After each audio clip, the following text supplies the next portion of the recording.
Hello my dear family members, welcome back to our channel Ratna Competitive Exams Library. This is Ratna. So ee roju video lo manamu TET and DSC ki useful ayyetvanti try methods nunchi class aithe chusukundamu. Video skip cheyakunda last varaku chuseyandi. Ee oka class anedi meeku chaala useful ga untundi exam ki velle mundu. And alage మన ఛానల్ని ఎవరైనా first time visit చేస్తున్నారా? అలా అయితే మన ఛానల్లో అన్ని సబ్జెక్ట్స్కి సంబంధించి క్లాసెస్ కంప్లీట్ చేసేసాను.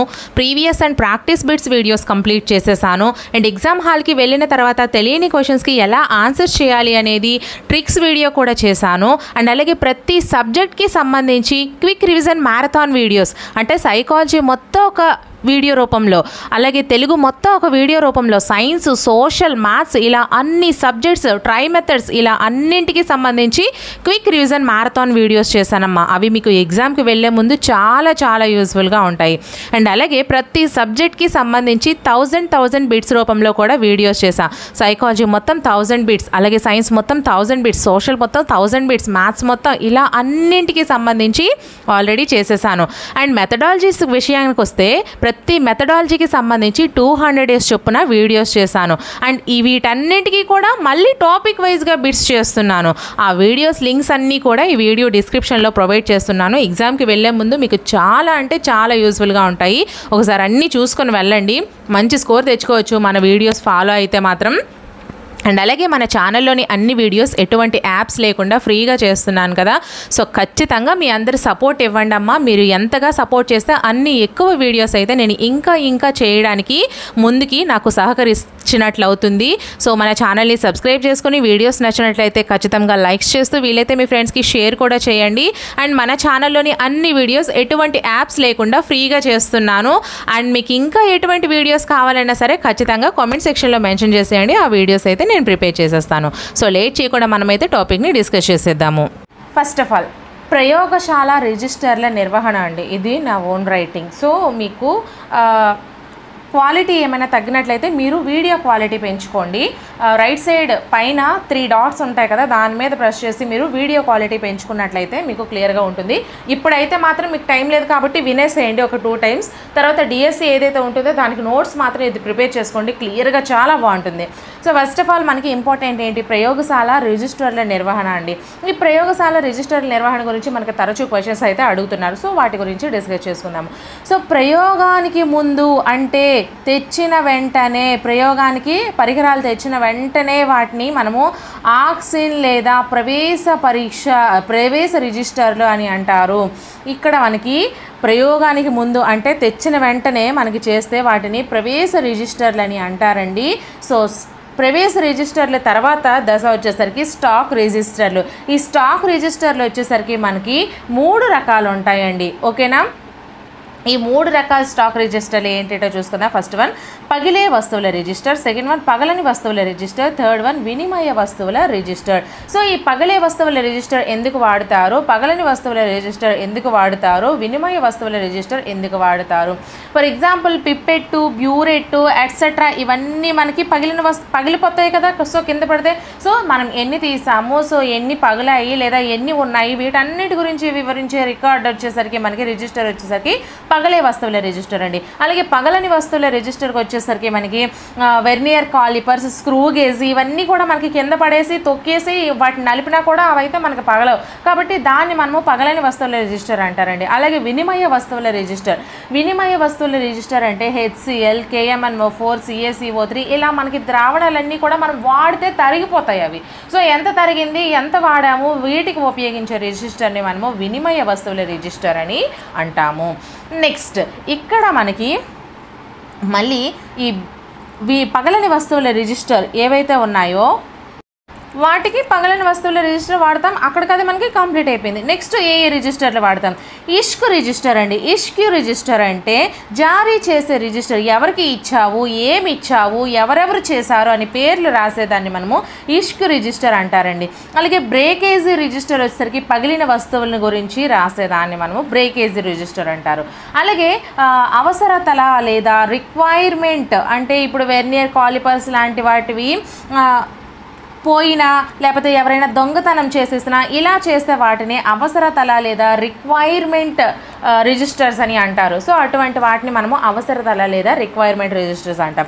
నెక్స్ట్ ప్రయోగం పూర్తయిన తర్వాత చేసేవి ఒక రకం రిజిస్టర్ అండి, ఆర్డర్ రిజిస్టర్ ఒకటి. అలాగే ఏ వస్తువులు మనకు కావాలో తిరిగి తెప్పించడానికి రాసేసినవి, పగిలినవి, పోయినవి వీటన్నిటికీ కూడా ఒక రిజిస్టర్ అయితే మనము ఉపయోగించడం జరుగుతుంది. ఓకేనా, వాటిని ఏమంటారు? ఆర్డర్ రిజిస్టర్ అని అంటారు. ప్రయోగం పూర్తయిపోయిన తర్వాత ఏ వస్తువులు మనకి ఇంకా కావాలో, ఏవి తెప్పించాలో ఇవన్నీ కూడా మనకు కావాల్సింది ఆర్డర్ రిజిస్టర్. సో ఇక్కడికి ఇది మీకు రిజిస్టర్స్ గురించి క్లియర్ అయిపోయింది. సో నెక్స్ట్ మనం ఏం చూసుకోవాలి? సో ఇది మీకు ఇంపార్టెంట్ అండి, చాలా ఇంపార్టెంట్. ఓబీబీ కిట్ అండి, ఓబీబీ కిట్. ఇది మనకి మ్యాథ్స్కి సంబంధించింది, విజ్ఞాన శాస్త్రం అంటే సైన్స్కి సంబంధించి ఓబీబీ కిట్లో ఏమేమి ఉంటాయి, ఏంటేంటి ఉంటాయి, వాటి యొక్క రకాలు ఏంటి చూసుకుందాము. సో ఇది సైన్స్కి సంబంధించి ఓబీబీ కిట్ అండి. మూడింటిని కూడా నేను ఒకే వీడియోలో చెప్తాను అన్నాను కదా. సో ఎన్పి 1986 సిఫారసుల ఆధారంగా 1987లో అమలైందండి ఈ ఓబీబీ కిట్ అనేది. బోధనలో నాణ్యత పెంచడమే ఈ ఓబీబీ కిట్ యొక్క ముఖ్య లక్ష్యం. బోధనలో ఇప్పటి వరకు నాణ్యత పెంచడమే దేని యొక్క ముఖ్య లక్ష్యం? ఆప్షన్స్ ఇస్తాడండి, చాలా ఆప్షన్స్ ఇచ్చి ఓబీబీ కూడా ఇస్తాడు. సో ఓబీబీ అని పెడతారు. ఓబీబీ అంటే ఏంటి? Operation blackboard. ఓకేనా. నెక్స్ట్ 35 రకాల వస్తువులను సరఫరా చేశారండి. ఎవరు? ఎన్పి 1986 అనేది 35 రకాల వస్తువులను సరఫరా చేయడం అయితే జరిగింది. సో మనకి ఇక్కడ ఓబీబీలో మళ్ళీ 3 రకాలు ఉంటాయండి. ఏంటి? ప్రాథమిక విజ్ఞాన శాస్త్ర బోధనా పేటిక అంటే ప్రైమరీ సైన్స్ కిట్. అలాగే సెకండ్ వన్ సమగ్ర విజ్ఞాన శాస్త్ర బోధనా పేటిక అంటే integrated science kit. Third one చిట్టి పరికరాలు పెట్టే అంటే మినీ టూల్ కిట్ అండి. ఈ 3 రకాల్లో దేంట్లో ఎన్నెన్ని ఉంటాయి, ఏమేమి ఉంటాయి చూసుకుందాము. సో ఇక్కడ మనకి ప్రాథమిక విజ్ఞాన శాస్త్ర బోధనా పేటిక వచ్చేసరికి 1 నుంచి 5వ తరగతి వరకు నిర్దేశించబడిందండి. ఎన్సీఆర్టీ దీనికి ఆర్థిక సహాయం అందిస్తుంది. ప్రైమరీ సైన్స్ కిట్ యొక్క ముఖ్య లక్ష్యం ఏంటంటే చిట్టి ప్రయోగాలపై ఆసక్తి పెంచడం. 1 to 5th క్లాస్ అంటే మనకి చిన్నపిల్లలు ఉంటారు. సో వాళ్ళకి చిట్టి ప్రయోగాలపై ఆసక్తిని పెంచడమే ఈ యొక్క ప్రాథమిక విజ్ఞాన శాస్త్ర బోధనా పేటిక యొక్క ముఖ్య లక్ష్యం అండి. అలాగే ఈ ప్రాథమిక విజ్ఞాన శాస్త్ర బోధనా పేటికలో వస్తువుల సంఖ్య ఎంత? 76. ఇది మీకు వెరీ వెరీ ఇంపార్టెంట్. అలాగే దీని యొక్క బరువు ఎంత ఉంటుంది? 11.5 కిలోగ్రామ్స్ ఉంటుందండి. సో ఇది మనకి, నేనైతే ఈ నోట్స్ కొంచెం పాత సిలబస్ ప్రకారం ప్రిపేర్ చేశాను. ఇప్పుడు కొత్తగా ఏవైనా అంకెలు మారినట్లయితే, మారిన వాళ్ళు ఎవరైనా చదివిన వాళ్ళు, కొత్తగా కూడా చదివిన వాళ్ళు ఉంటే వాళ్ళు నాకు ఒకసారి ఇన్ఫామ్ చేస్తే నేను దాన్ని కామెంట్ సెక్షన్లో పిన్ చేస్తానండి. నేను చెప్పిన దాంట్లో న్యూ సిలబస్ ప్రకారం ఏమున్నాయి, ఓల్డ్ సిలబస్ ప్రకారం ఏమున్నాయి అన్నది నేను మళ్ళీ కామెంట్ సెక్షన్లో పిన్ చేస్తాను. సో ఒకసారి అక్కడ చూసుకుందరు. కానీ నెక్స్ట్ దీనిలో ఏమేం భాగాలు ఉంటాయి? తక్కువ ఖరీదు సామాగ్రి ఉంటుంది, రసాయనాలు ఉంటాయి, చేతి పనిముట్లు ఉంటాయి. అంతే కదా, వాళ్ళు చిన్నపిల్లలు కాబట్టి అవి ఉంటే సరిపోతుంది. సో నెక్స్ట్ ఏంటి? సమగ్ర విజ్ఞాన శాస్త్ర బోధనా పేటిక. ఈ సమగ్ర విజ్ఞాన శాస్త్ర బోధనా పేటికలో ప్రాథమికోన్నత స్థాయికి నిర్దేశించబడిందండి. అంటే 6th నుంచి 8th క్లాస్ వరకు ఎవరైతే ఉన్నారో వాళ్ళకి సమగ్ర విజ్ఞాన శాస్త్ర బోధనా పేటిక ఉపయోగపడుతుంది. సో కేంద్ర మానవ వనరుల శాఖ ఆర్థిక సహాయం దీనికి అందించింది. ఓకేనా.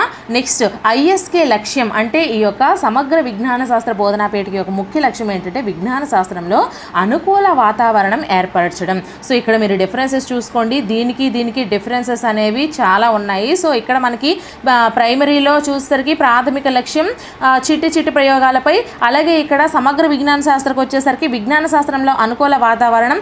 ఇక్కడ మళ్ళీ సమగ్ర విజ్ఞాన శాస్త్ర బోధనా పేటికలో వస్తువుల సంఖ్య 107 అండి. బరువు అనేది ఇవ్వలేదు మనకి, అంటే అక్కడ లేదు. దీనిలో భాగాలు వచ్చేసరికి పరికరాలు, రసాయనాలు, గాజు సామాగ్రి. ఎందుకంటే వాళ్ళు కొంచెం పెద్ద పిల్లలు కాబట్టి వాళ్ళకి గాజు సామాగ్రి కూడా ఇస్తున్నారు. మనకి మెయిన్గా గుర్తుంచుకోవాల్సిన వస్తువుల సంఖ్య, అలాగే లక్ష్యం ఒకటి గుర్తుంచుకోవాలి. నెక్స్ట్ ఎవరు ఆర్థిక సహాయం అందించారు అనేది గుర్తుంచుకోవాలి. అంటే మొత్తం అన్నీ గుర్తుంచుకోవాలండి. సో మీరు డిఫరెన్సెస్ అనేది చూసుకోండి. నెక్స్ట్ థర్డ్ వన్ చిట్టి పరికరాలు పెట్టి మినీ టూల్ కిట్. అన్ని తరగతులకు ఇది ఉద్దేశించిందండి.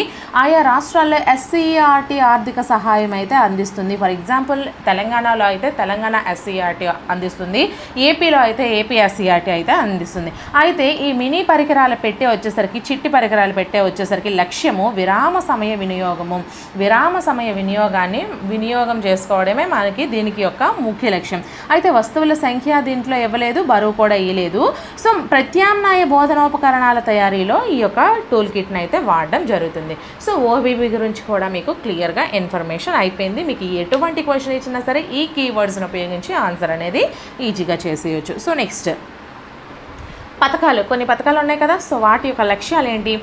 ఏపీపీఈపీ వచ్చేసరికి లేదా ఎస్పీపీఈపీ, టీఎస్పీపీఈపీ, తెలంగాణ అయితే టీఎస్ అండి, టీఎస్పీపీఈపీ, ఏపీ అయితే ఏపీపీఈపీ వచ్చేసరికి లక్ష్యం టీఎల్ఎం సరఫరా, టీఎల్ఎం సరఫరా టీచింగ్ లెర్నింగ్ మెటీరియల్ కదా టీఎల్ఎం అంటే. సో ఏపీపీ యొక్క ముఖ్య లక్ష్యం ఏంటి? టీఎల్ఎం సరఫరా. లేదా టీఎస్పీఈపీ యొక్క లక్ష్యం ఏంటి అంటే టీఎల్ఎం సరఫరా. నెక్స్ట్ డిపిఈపీ అంటే టీఎల్ఎంపై శిక్షణ లక్ష్యం, డిపిఈపీ ముఖ్య లక్ష్యం టీఎల్ఎంపై శిక్షణ. ఓబీబీ యొక్క ముఖ్య లక్ష్యం మౌఖిక వసతుల కల్పన. ఫోర్త్ వన్ ఎస్ఎస్ఏ లేదా ఆర్వీఎం యొక్క ముఖ్య లక్ష్యం 100% నమోదు. మనకి క్వశ్చన్ ఫార్మింగ్ ఏ విధంగా అడుగుతారు? ఎస్ఎస్ఏ లేదా ఆర్వీఎం సర్వశిక్షా అభియాన్, రాజీవ్ విద్యా మిషన్, ఈ రెండు అంటారు కదా. సో ఓబీబీ అంటే ఆపరేషన్ బ్లాక్ బోర్డ్ అండి, డిపిఈపీ అంటే డిస్ట్రిక్ట్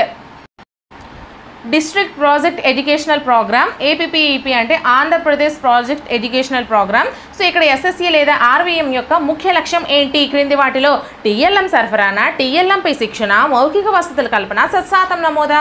సో 100% నమోదు అని ఆన్సర్ చేస్తారు. సో ఈ విధంగా మనకి క్వశ్చన్స్ అడిగే అవకాశం ఉంది. సో నెక్స్ట్ ఎన్సీఆర్టీ యొక్క వర్గీకరణ అండి. ఇవన్నీ కూడా మనకి సైన్స్కి సంబంధించినవి కదా. ఇది మనకి ఇంతకుముందు మనము సైన్స్కి సంబంధించి చూసుకున్నాము. ఇక్కడ మనకి సైన్సు, మ్యాథ్స్, సోషల్ ఈ మూడింటికి కూడా సంబంధించినవి టోటల్గా కలిపి నేను మీకు చెప్తున్నాను. సో ఎన్సీఆర్టీ వర్గీకరించిన దాని ప్రకారము గ్రాఫిక్ లేదా రేఖీయ లేదా ద్విపరిమాణ లేదా ద్విమితీయ పరికరాలు ఏంటేంటి? చార్టులు, పోస్టర్లు, గ్రాఫులు, మ్యాపులు, కార్టూన్లు అంటే వ్యంగ్య చిత్రాలు, హాస్య పత్రికలు అంటే కామిక్స్, వార్తాపత్రికలు, పాంప్లెట్స్, ఇవన్నీ కూడా ద్విమితీయ ఉపకరణాలు లేదా రేఖీయ ఉపకరణాలు లేదా గ్రాఫిక్ ఉపకరణాలు అంటారండి. అలాగే ప్రదర్శన బల్లలో ఏంటేంటి? నల్ల బల్ల, peg board, cookie board, Jio board, bulletin board, panel board, ఇవన్నీ కూడా ప్రదర్శన బల్లలు అంటే బోర్డ్స్. ఓకేనా. తర్వాత త్రిమితీయ ఉపకరణాలకి ఉదాహరణలు ఏంటేంటి? నమూనాలు, మోకప్లు, స్పెసిమన్లు, డయోరమాలు, మైక్రోస్కోపులు, తోలు బొమ్మలు, డయాగ్రామ్లు, ఇవన్నీ కూడా మనకి త్రిమితీయ ఉపకరణాలు.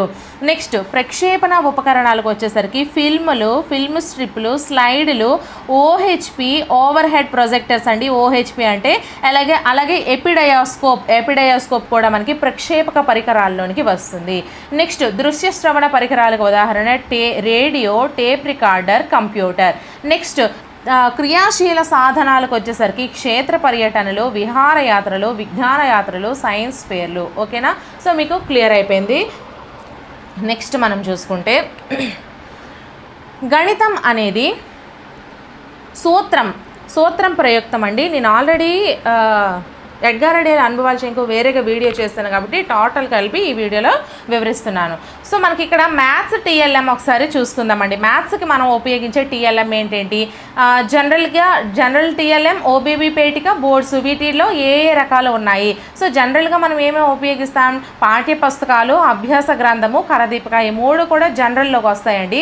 అలాగే ఓబీబీ పేటికలో ఏమేమి ఉంటాయి? పూసల చట్రము, డామినోలు, ఘనాకార కడ్డీలు, కుసినైర్ పట్టీలు, నేపియర్ పట్టీలు, భిన్నాల చట్రాలు, జామతీయ ఘనాకారాలు, ఇవన్నీ కూడా మనకి ఓబీబీ పేటికలోకి వస్తాయి. నెక్స్ట్ బోర్డ్స్ చూసుకుంటే మనము నల్ల బల్ల, peg board, Jio board, bulletin board, panel board, మనకైతే ఈ రకాలైతే ఈ విధంగా ఉండడం జరిగింది. సో నెక్స్ట్ మనం ఏం చేస్తాం? హంటర్ స్కోర్ కార్డ్ అండి. ఇది హంటర్ స్కోర్ కార్డ్ కూడా నేను ఓల్డ్ సిలబస్ ప్రకారం చేశాను. సో న్యూ సిలబస్ ప్రకారం ఎవరికైనా తెలిస్తే మాత్రం నాకు ఒకసారి చెప్పండి. ప్రజెంట్ ఎగ్జామ్ టైం దగ్గరకు అయిపోయింది కాబట్టి నేను చేయలేకపోయాను. ఇంకా ఎక్కువ చేద్దును, బట్ ఓల్డ్ న్యూ కలిపి చెప్దును. బట్ ప్రజెంట్ మీకు కనీసం ఇదైనా అందించాను అని నాకు చిన్న సంతోషం అయితే ఉంటుందని ఇలా చేశాను. So Hunter score card 100 points అంటే 100 పాయింట్ల విభజన ఎలా చేస్తారో ఒకసారి చూసుకుందామండి. విద్యార్థుల స్థాయికి 300 పాయింట్లు ఇస్తారు. హంటర్ స్కోర్ కార్డులో విద్యార్థుల స్థాయికి ఎన్ని పాయింట్లు ఇస్తారు? 300 పాయింట్ల, 250 పాయింట్ల, 140 పాయింట్ల, 100 పాయింట్ల అని ఈ విధంగా మనకి క్వశ్చన్స్ అడిగే అవకాశం అయితే ఉంది. సో 300 పాయింట్లు అని చెప్తారు. నెక్స్ట్ విషయానికి ఎన్ని ఇస్తారు? 250 పాయింట్లు ఇస్తారు. అభ్యాసాలకు ఎన్ని ఇస్తారు? 140 పాయింట్లు ఇస్తారు. భాషా శైలికి ఎన్ని ఇస్తారు? 100 పాయింట్లు ఇస్తారు. భౌతిక రూపానికి ఎన్ని ఇస్తారు? 100 పాయింట్లు ఇస్తారు. రచయిత అనుభవానికి ఎన్ని ఇస్తారు? 60 పాయింట్లు ఇస్తారు. తరగతి ఉపయోగానికి ఎన్ని ఇస్తారు? 50 పాయింట్లు ఇస్తారు. సో మొత్తం మనకి 1000 పాయింట్స్ అయిపోయింది కదా. సారీ ఫ్రెండ్స్, అక్కడ 100 అని చెప్పాను కదా, సారీ ఫ్రెండ్స్, ఇది 1000 అండి.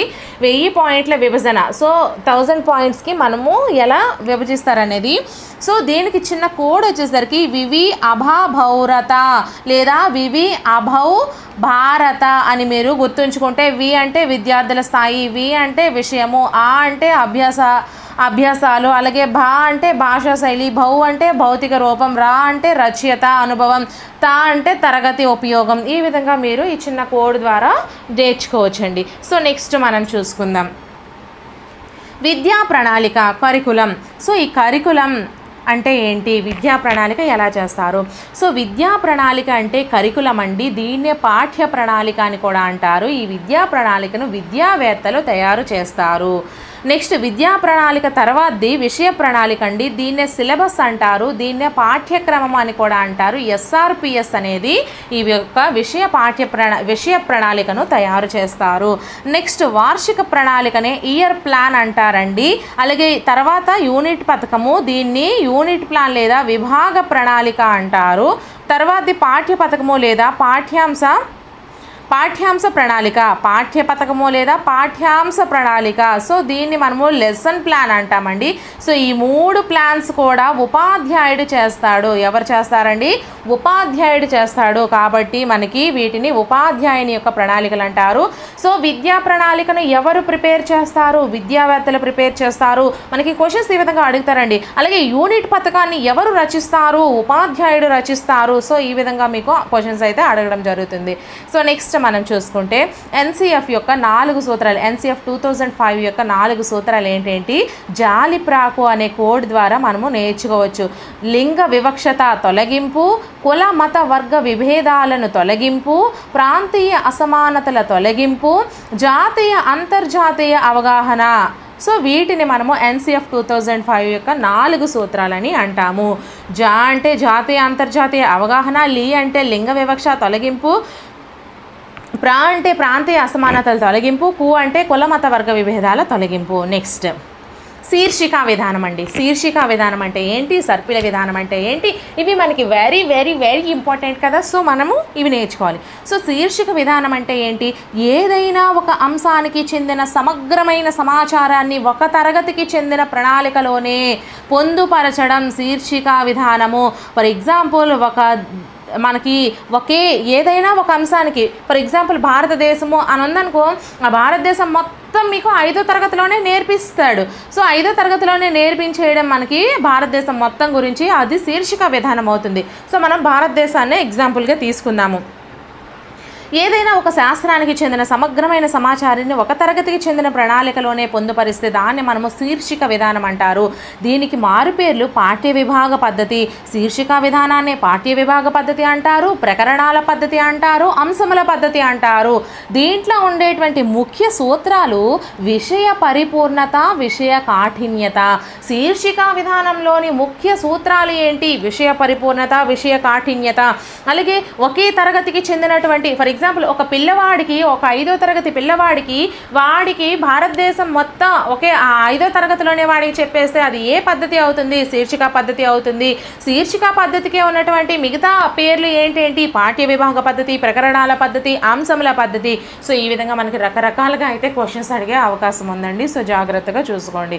నెక్స్ట్ ఏకకేంద్ర పద్ధతి అండి. సో ఏకకేంద్ర పద్ధతి అంటే అంశాలను కష్టతరాన్ని బట్టి వివిధ తరగతులకు విస్తరించిన విధానము ఏకకేంద్ర విధానము.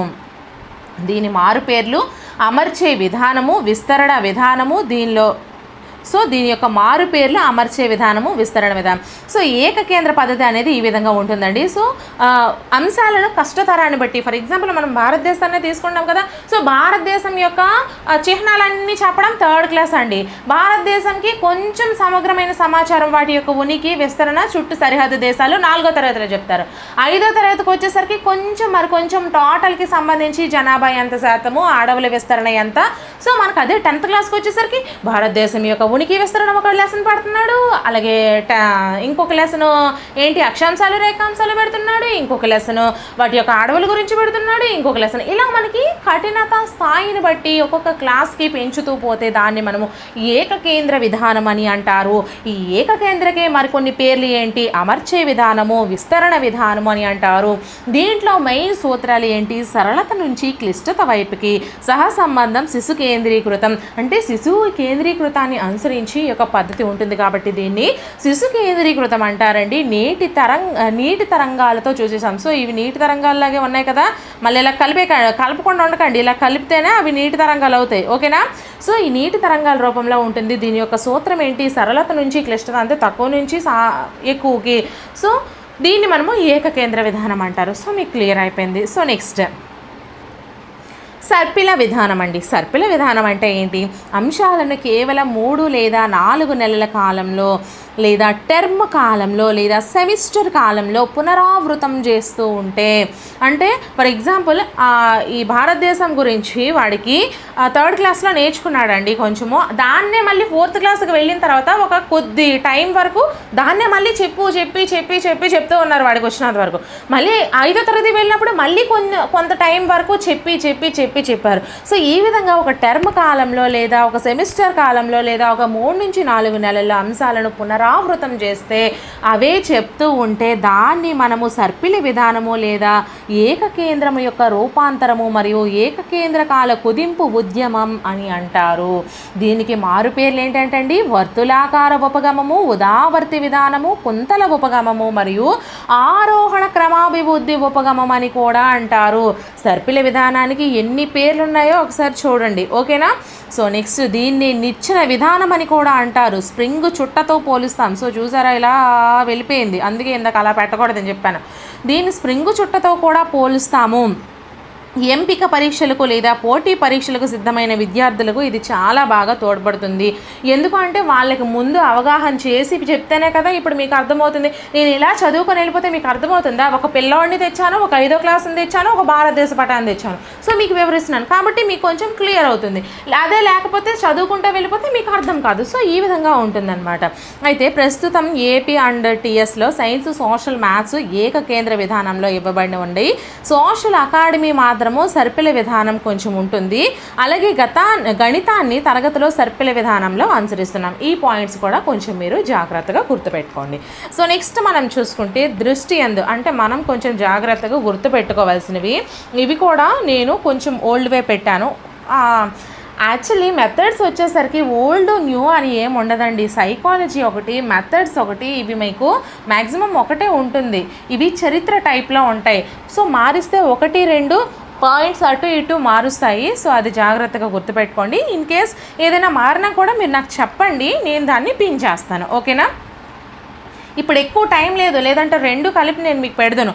పాఠశాల యొక్క పని దినాలు ఎంత అండి, 202 నుంచి 220 వరకు. సో వ్యక్తిగత సెలవులు 15+7, 15+7+5, 15+7 లేదా 15+7+5 వ్యక్తిగత సెలవు దినాలు అవుతాయి. ఐచ్ఛిక సెలవులు ఓహెచ్లు అంటే 5 అండి. స్థానిక సెలవులు ఎల్హెచ్లు 3, ఋతుకాల సెలవులు 7, పరీక్షా దినాలు 12+18 30. సో టోటల్ మనకి 202 నుంచి 220 పాఠశాల పని దినాలు వస్తాయి. సో సెలవుల గురించి కూడా మీరు చూసుకోండి. ఓకేనా? సో నెక్స్ట్ అభ్యసనము. సో ఇవి క్వశ్చన్స్ అలా అడుగుతారు. ఇక్కడ చూడండి, ఒకటి రాసిన ఎగ్జాంపుల్గా అభ్యసనానికి రాచబాట ప్రేరణ. అభ్యసనానికి రాచబాట వంటిది ప్రేరణ. రాచబాట ప్రేరణకు అభ్యసనానికి ఉపయోగపడుతుంది. ప్రేరణ దేనికి రాచబాటగా ఉపయోగపడుతుంది, అభ్యసనానికి రాచబాటగా ఉపయోగపడుతుంది.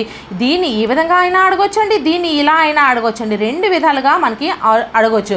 సో అభ్యసనానికి మూలము వంటిది అనుభవము, అభ్యసనానికి పునాది వంటిది సంసిద్ధత, అభ్యసనానికి రాచబాట ప్రేరణ, అభ్యసనానికి ప్రేరణ బోధన, అభ్యసనానికి తొలిమెట్టు నాగరికత, అభ్యసనానికి అద్దం వంటిది పరిసరము. సో ఇలా అడగొచ్చు. లేదా అభ్యసనము దేని యొక్క అనుభవము, మూలము యొక్క అనుభవము, అభ్యసనం దేని యొక్క పునాది, అభ్యసనం సంసిద్ధత యొక్క పునాది, లేదా అభ్యసనం సంసిద్ధతకు ఎటువంటిది పునాది వంటిది, అభ్యసనం ప్రేరణకు ఎటువంటిది రాచబాట వంటిది, అభ్యసనం బోధనకు ఎటువంటిది ప్రేరణ వంటిది, అభ్యసనం నాగరికతకు ఎటువంటిది తొలి మెట్టు వంటిది, అభ్యసనం పరిసరానికి ఎటువంటిది అద్దం వంటిది. సో మనకి 2 టైప్స్లో క్వశ్చన్స్ అయితే అడగొచ్చు. సో ఇవి ఇంపార్టెంట్, మీరు జాగ్రత్తగా గుర్తుపెట్టుకోండి. సో నెక్స్ట్ మనం చూసుకుంటే క్యాబిన్ 1968లో మనకి జ్ఞానేంద్రియ ద్వారా ఎంత, స్మృతి ప్రక్రియల ద్వారా ఎంత మనం గ్రహిస్తామనేది ఇచ్చాడు. సో చూసుకోండి ఒకసారి. రుచి ద్వారా ఓన్లీ 1% అండి, స్పర్శ ద్వారా 1.5%, వాసన ద్వారా 3.5%, వినడం ద్వారా 11%, చూడడం ద్వారా 83% మనకైతే ఈ యొక్క అభ్యసనానికి ఉపయోగపడతాయండి. నేర్చుకోవడం అనేది ఈ విధంగా ఉంటుంది. అలాగే స్మృతి ప్రక్రియల ద్వారా చదవడం ద్వారా 10%, వినడం ద్వారా 20%, చూడడం ద్వారా 30%, విని చూడడం ద్వారా 50%, వివరించడం ద్వారా 70 లేదా 80%, చేయడం ద్వారా 90% మనము నేర్చుకుంటామంట. సో ఇవి ఒకసారి చూసుకోండి. రుచి ద్వారా 1%, స్పర్శ ద్వారా 1.5%, అలాగే వాసన ద్వారా 3.5%, వినడం ద్వారా 11%, చూడడం ద్వారా 83%. అలాగే ఇక్కడ మనము స్మృతి ప్రక్రియల ద్వారా చదవడం ద్వారా 10%, వినడం ద్వారా 20%, చూడడం ద్వారా 30%, విని చూడడం ద్వారా చవిచూవివి మీరు కోడ్స్ ఎలా అయినా పెట్టుకోవచ్చండి. రుస్పవావి ఇలా అయినా పెట్టుకోవచ్చు, మీకు నచ్చినట్టు పెట్టుకోండి. సో ఈ విధంగా అయితే మనకి ఉండడం జరుగుతుంది. సో ఇక్కడ మీకు కొన్ని క్వశ్చన్స్ ఇచ్చారు, మీరు కావాలంటే చూసుకోండి. ఓకేనా. నెక్స్ట్ థారండైక్ చెప్పినటువంటివి నియమాల గురించి. సంసిద్ధత నియమము, అభ్యాస నియమము, ఫలిత నియమము, ఈ 3 నియమాల గురించి చెప్పాడు కదా. సంసిద్ధత నియమం అంటే ఎప్పుడు సన్నివేశ ఏర్పాటునే సంసిద్ధత నియమం అంటారు. అభ్యాస నియమం అంటే ఏంటి, అమలు చేసేటప్పుడు అభ్యాస నియమం వర్తిస్తుంది. ఫలిత నియమం అంటే మూల్యాంకనంలో వర్తిస్తుంది. ఓకేనా. సో నెక్స్ట్ బోధనా పద్ధతులండి. ఈ బోధనా పద్ధతులను నెక్స్ట్ ఏంటంటే ఇంతకుముందు కొన్ని గణిత పేటికల్లో ఉండేవి డామినో కార్డులు ఇవన్నీ ఎన్ని అని లాస్ట్లో నేను మీకు వివరిస్తాను. జస్ట్ లైట్గానే ఇంపార్టెంట్ పాయింట్స్ నేను మీకు వివరిస్తాను. సో బోధనా పద్ధతులు ఇది గణితానికి సైన్స్కి సంబంధించండి. సైన్స్కి సంబంధించి ఏ బోధనా పద్ధతులు, ఉపాధ్యాయ బోధనా పద్ధతులు ఏంటేంటి, ఉపన్యాస పద్ధతి, ఉపన్యాస ప్రదర్శన పద్ధతి, చారిత్రక పద్ధతి. సో విద్యార్థి కేంద్రీకృత పద్ధతులు ఏంటేంటి, అన్వేషణ పద్ధతి, ప్రాజెక్ట్ పద్ధతి, చర్చా పద్ధతి, నియోజన పద్ధతి, ప్రయోగశాల పద్ధతి. సో ఇవి మనకి ఉపాధ్యాయ బోధనా పద్ధతులు, అలాగే విద్యార్థి కేంద్రీకృత బోధనా పద్ధతులు ఉన్నాయి. నెక్స్ట్ మనం చూసుకుంటే ఇవి గణిత శాస్త్రానికి సంబంధించినటువంటి బోధనా పద్ధతులు అండి. ఏంటేంటి, ఆగమన పద్ధతి, నిగమన పద్ధతి, విశ్లేషణ పద్ధతి, సంశ్లేషణ పద్ధతి, ప్రయోగశాల పద్ధతి, ప్రాజెక్ట్ పద్ధతి, అన్వేషణ పద్ధతి, క్రీడా లేదా కిండర్ గార్డెన్ మాంటిసోరీ పద్ధతి, కృత్య పద్ధతి. ఇవి గణిత శాస్త్రానికి సంబంధించినటువంటి పద్ధతులు. సో నెక్స్ట్ ఉపాధ్యాయ కేంద్రీకృత పద్ధతులు, ఇవి సోషల్కి సంబంధించండి. ఉపాధ్యాయ కేంద్రీకృత పద్ధతులు సోషల్కి సంబంధించి ఏంటంటే ఉపన్యాస పద్ధతి, కథా పద్ధతి, నాటకీకరణ పద్ధతి, వనరుల పద్ధతి. అలాగే ఇక్కడ విద్యార్థి కేంద్రీకృత పద్ధతులు ఏంటంటే ప్రాజెక్ట్ పద్ధతి, చర్చా పద్ధతి, సంఘీకృత ఉద్గార పద్ధతి, వనరుల పద్ధతి, సిమ్యులేషన్ పద్ధతి. ఇవి మీకు సోషల్కి సంబంధించి. సో నెక్స్ట్ లక్ష్యాలు స్పష్టీకరణలు అండి. సో లక్ష్యాలు స్పష్టీకరణలు అంటే మనకి సైన్స్లో ఏ విధంగా ఉంటాయి, మ్యాథ్స్ ఏ విధంగా ఉంటుంది, సోషల్.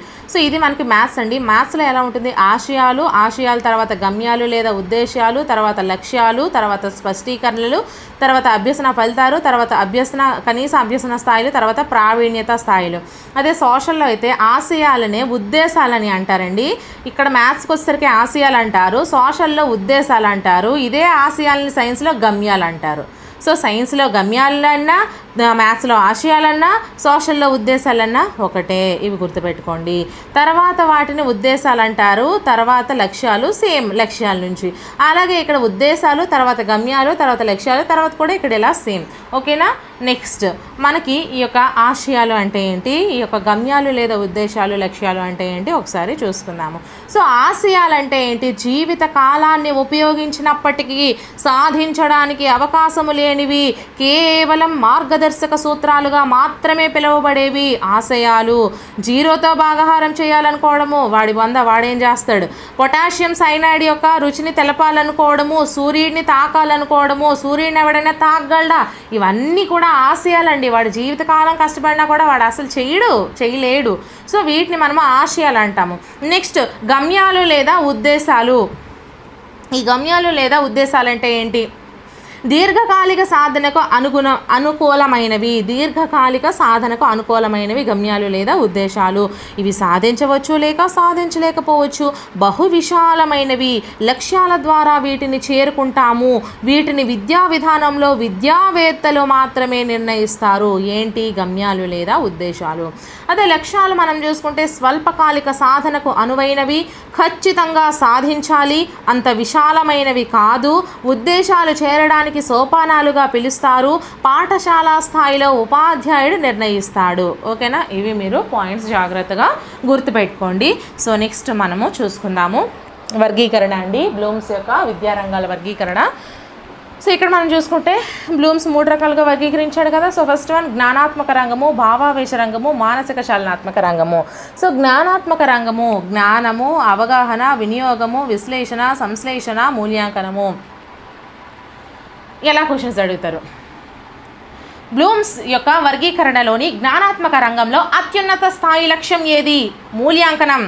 ఏదైతే మీకు కిందన ఉందో అది అత్యున్నతం అవుతుంది. అత్యల్ప స్థాయి లక్ష్యం జ్ఞానము. అత్యున్నత స్థాయికి దిగువది లక్ష్యము సంశ్లేషణ. అత్యల్ప స్థాయికి తర్వాత లక్ష్యము అవగాహన. సో ఈ విధంగా మనకి క్వశ్చన్స్ అడిగే అవకాశం కూడా ఉంది. చాలా జాగ్రత్తగా గుర్తుపెట్టుకోండి. నెక్స్ట్ భావావేశ రంగము గ్రహించడము, ప్రతిస్పందించడము, విలువ కట్టడము, వ్యవస్థాపనము, శీలస్థాపనము. సో భావావేశ రంగంలో వర్గీకరణ, భావావేశ రంగంలో అత్యున్నత స్థాయి లక్ష్యము శీలస్థాపనము, అత్యల్ప స్థాయి లక్ష్యము గ్రహించడము, అత్యున్నత స్థాయికి దిగువ స్థాయి లక్ష్యము వ్యవస్థాపనము, అత్యల్ప స్థాయికి దిగువ స్థాయిది ప్రతిస్పందించడము. సో ఇలా మనకి క్వశ్చన్స్ అడిగే అవకాశం అయితే ఉంది. నెక్స్ట్ మానసిక చలనాత్మక రంగము అనుకరణ, హస్తలాఘవము లేదా నిర్వహణ, సునిశ్చితత్వము, ఉచ్చారణ లేదా సమన్వయము, స్వాభావీకరణము లేదా సహజీకరణము. సో బ్లూమ్స్ విద్యారంగం యొక్క లక్ష్యాల్లో మానసిక చలనాత్మక రంగానికి చెందిన దానిలో అత్యున్నత స్థాయి లక్ష్యం ఏది చెప్పండి? స్వాభావీకరణము. అత్యల్ప స్థాయిది అనుకరణ. సో ఎప్పుడైనా సరే క్రిందిది మనకి అత్యున్నత స్థాయిది అవుతుంది. ఓకేనా? సో నెక్స్ట్ మనం చూసుకుంటే సో ఇక్కడ మనకి రంగాలు ఎవరెవరు చేశారు? జ్ఞానాత్మక రంగంపై కృషి చేసింది బ్లూమ్స్ అండి, సహాయం చేసింది గాగ్నే. భావావేశ రంగంపై కృషి చేసింది డేవిడ్ లేదా క్రెత్వెల్, సహాయం చేసింది మాసియా. మానసిక చలనాత్మక రంగాన్ని అమెరికాలో కృషి చేసింది సింప్సన్, భారత్లో కృషి చేసింది దవే, సహాయం చేసింది హీరో. ఇవి గుర్తుపెట్టుకోండి అండి. ఇవి కూడా క్వశ్చన్స్ అడుగుతున్నారు. ప్రీవియస్ క్వశ్చన్లో ఇప్పుడు నేను చెప్పిన దాంట్లో ఏది వదలలేదు. మరి తెలంగాణ టెట్ ఇప్పుడు ఎలా అడుగుతాడని నేను కూడా చెప్పలేను. ఆ తర్వాత రక్షక తంత్రాలన్నీ నా మీద ప్రయోగించేసి మా మేడం గారు అలా చెప్పలేదు, మా మేడం గారు ఇలా చెప్పలేదని నన్ను అనకండి. ఎవ్వరం దేవతలం కాదు, మీకు చదవడానికి మేము ఎంకరేజ్ చేస్తాం అంతే. ఓకేనా? సో వస్తే వెల్ అండ్ గుడ్. అందరూ కూడా కంగ్రాచులేషన్స్ నాకే చెప్పండి, మీ వల్లే మేము వచ్చాం అనేసి. ఓకేనా? సో నెక్స్ట్ జ్ఞానాత్మక రంగము సంవత్సరం ఎప్పుడండి? 1956. లక్ష్యము, దీని యొక్క లక్షణం ఏంటి? సరళత లేదా క్లిష్టత. పూర్తిగా విభజించబడింది. ఓకేనా? భావావేశ రంగము 1964లో ఇది స్టార్ట్ చేయడం జరిగింది. అంతర్వృద్ధి దీని యొక్క లక్షణము. మూల్యాంకనం చేయడం దీని కష్టము. తర్వాత మానసిక చలనాత్మక రంగం 1972లో ఇది సైన్స్ సోషల్. మ్యాథ్స్కి అయితే 1969 ఇచ్చాడు. దీని యొక్క లక్షణము సమన్వయీకరణము, ఇంకా కృషి జరగవలసి ఉంది. ఓకేనా? సో నెక్స్ట్ ఇవి లక్ష్యాలు స్పష్టీకరణలు అండి. ఇవి చాలా చాలా ఇంపార్టెంట్. ఇవి తెలుసుకుంటే మీరు ఆన్సర్స్ అనేది ఈజీగా చేసేయచ్చు. అలానే చూసేద్దామా మరి? సో అవగాహనలో 3 లక్షణాలు కలవు. సో అవగాహనకు చెందినటువంటి స్పష్టీకరణలు అండి ఇవి. సో ఉదాహరించాడు. దీనికి కోడ్ ఏంటి తెలుసా? ఇదిగో ఊవివి సత్యనారాయణ తీస్తున్న సినిమా అవదో వినుప్రవ్య, ఇది మనకి కోడ్ అండి. సో ఊవివి సత్యనారాయణ అంటే ఏంటి మేడం? ఊ అంటే ఉదాహరించడం, పిల్లవాడు ఉదాహరణలు ఇస్తున్నాడు అవగాహన, అలాగే విచక్షణ చేస్తున్నాడు అవగాహన, వివరిస్తున్నాడు అవగాహన, సరిచూస్తున్నాడు అవగాహన. ఏ క్వశ్చన్ ఇచ్చి దాని చివరన వీటిని తగిలిస్తే అవి అవగాహన క్రిందకు వస్తాయండి. అలాగే ఒక పిల్లవాడు గణిత శాస్త్రంలో పోలికలు భేదాలు చేస్తున్నాడు అవగాహన, అనువదిస్తున్నాడు అవగాహన, వర్గీకరిస్తున్నాడు అవగాహన, దోషాలు సవరించడం అవగాహన, వివేచన చేయడం అవగాహన, నిర్వర్తించడం అంటే వర్గీకరించడం వర్ణించడం అవగాహన, ప్రతిక్షేపించడం అవగాహన, వ్యాఖ్యానించడం అవగాహన, ఇంకా మరికొన్ని ఉన్నాయి. వాటి డిఫరెన్స్ చెప్పేటప్పుడు నేను మీకు చెప్తాను. సో ఇవి మనకి అవగాహనలో ఉన్నటువంటి ముఖ్యమైన స్పష్టీకరణ. సో క్వశ్చన్ ఎలా అడుగుతారు, ఒక పిల్లవాడు ఒక లెక్క తీసుకొని దానికి ఉదాహరణలు చేస్తున్నాడు. సో దానిలానే ఇంకెన్నో ఉదాహరణలు చేస్తున్నాడు. సో వాడు ఏ లక్ష్యానికి చెందాడు, అవగాహన అనే లక్ష్యానికి చెందాడు అని మీరు ఆన్సర్ అనేది ఈజీగా చేసేయాలి. సో ఈ విధంగా మనకి క్వశ్చన్స్ అడిగే ఛాన్సెస్ ఉన్నాయి. నెక్స్ట్ వినియోగముకు చెందినటువంటి స్పష్టీకరణలు. ఇది మీరు తీసేయండి, అది జస్ట్ వచ్చేసింది నేను పిక్ తీసేటప్పుడు. సో స్పష్టీకరణలు మనం చూసుకుంటే సరైన పరికరాన్ని సూచించడం, వినియోగంలో సరైన పరికరాన్ని సూచించాడు. వినియోగము దత్తాంశాన్ని సారాంశాన్ని వేరుపరిచాడు. వినియోగము దత్తాంశాలు సరిపోతాయో లేదో చెప్పాడు. వినియోగము పరికల్పన ప్రతిపాదించాడు. వినియోగము విశ్లేషించడం మరియు సంశ్లేషించాడు. వినియోగము ఏమి జరగబోతుందో సూచించాడు. వినియోగము దృగ్విషయాలకు కారణాలు చెప్పడం. వినియోగము భావనలను ఊహించి నిర్ణయాలు చేయడం. వినియోగము పరస్పర సంబంధాలను స్థాపించాడు. వినియోగము సరైన పద్ధతిని సూచించడము. వినియోగము సామాన్యీకరణల ప్రతిపాదన. వినియోగము. ఓకేనా, ఇవన్నీ కూడా మనకి వినియోగానికి చెందుతాయి. అంటే ఇక్కడ ఇచ్చినటువంటి కీవర్డ్స్ మీకు ఒక ఇచ్చి ఒక క్వశ్చన్లో ఇచ్చి మీకు ఆన్సర్ చేయమన్నాడంటే ఈజీగా అది వినియోగం అని, అవగాహనకు ఇచ్చినటువంటి స్పష్టీకరణలు చూస్తే అవగాహన అని మీరు ఆన్సర్ అనేది చేసేయండి. సో నెక్స్ట్ అభిరుచికి స్పష్టీకరణలు ఏంటేంటి, నాణేల సేకరించాడు అభిరుచి, ఆల్బంలు సేకరించాడు అభిరుచి, సమావేశాల్లో పాల్గొన్నాడు అభిరుచి, చర్చల్లో పాల్గొన్నాడు అభిరుచి, ఇతరుల గురించి తెలుసుకున్నాడు అభిరుచి, కవిత్వాలు చెప్పడం అభిరుచి, గ్రంథాలయాల సందర్శన అభిరుచి, ప్రదేశాల సందర్శన అభిరుచి, వార్తాపత్రికలు చదవడం అభిరుచి, పాటలు పాడడం అభిరుచి, రచనలు చేయడం అభిరుచి, వ్యాసాలు చెప్పడం కూడా అభిరుచి. సో ఇవన్నీ కూడా మనకి అభిరుచిలోకి వస్తాయండి. నెక్స్ట్ వైఖరి యొక్క స్పష్టీకరణలు ఏంటేంటి, నిజాయితీ, ఆత్మవిశ్వాసం, పట్టుదలను కలిగి ఉన్నాడు, వాడు వైఖరిని ప్రదర్శించాడు. సాక్ష్యము లేనిదే విషయాన్ని నమ్మకపోవడం వైఖరి. తన తప్పుని నిస్సంకోచంగా అంగీకరించడం నాలా వైఖరి. అందరు ఎంతమంది ఉంటారు ఫ్రెండ్స్ తప్పుని నిస్సందేహంగా నేను తప్పు చేశాను అని ఒప్పుకోవడానికి, దానికి కూడా చాలా ధైర్యం ఉండాలి. ఓకేనా. సో నిస్సహాయుల పట్ల జాలిని సానుభూతిని కలిగి ఉండడం వైఖరి. మూఢనమ్మకాలు ఖండించడం వైఖరి. ప్రజాస్వామ్యం పట్ల గౌరవాన్ని కలిగి ఉండడం వైఖరి.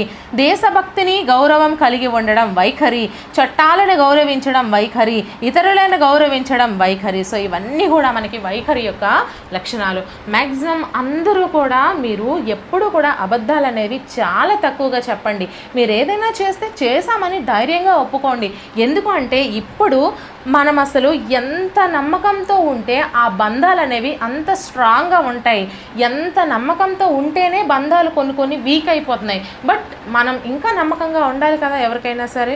సో తప్పని ఒప్పుకోండి ఫ్రెండ్స్, ఒప్పని ఒప్పుకోండి. ఏమైపోయింది, మీకు బంధం అనేది ఈరోజు ఎదుటి వాళ్ళు అర్థం చేసుకోలేకపోయినా ఫ్యూచర్లో అయినా అర్థం చేసుకుంటారు. ఓకేనా. సో నెక్స్ట్ మనం చూసుకుందాం ప్రశంస స్పష్టీకరణలో ఒకసారి చూసుకుందామండి. శాస్త్రజ్ఞుల కృషిని అభినందించడం ప్రశంస. ఉపాధ్యాయుని కృషిని కొనియాడడం ప్రశంస. ప్రకృతి యొక్క సేవను మెచ్చుకోవడం ప్రశంస. తన తోటి స్నేహితులను పొగడము ప్రశంస. ఓకేనా. సో నెక్స్ట్ మానసిక చలనాత్మక రంగంలో వీటికి ఇచ్చినటువంటి స్పష్టీకరణలండి ఇవి. చిత్రలేఖన నైపుణ్యానికి పటము అందంగా గీయడము, పటములో భాగాలు గుర్తించడము, పటములో దోషాలు సవరించడము, సరైన స్కేల్ ప్రకారం గీయడం, ఇవన్నీ మీకు ఇందులో ఏది ఇచ్చినా కూడా చిత్రలేఖన నైపుణ్యం అని పెట్టేయండి.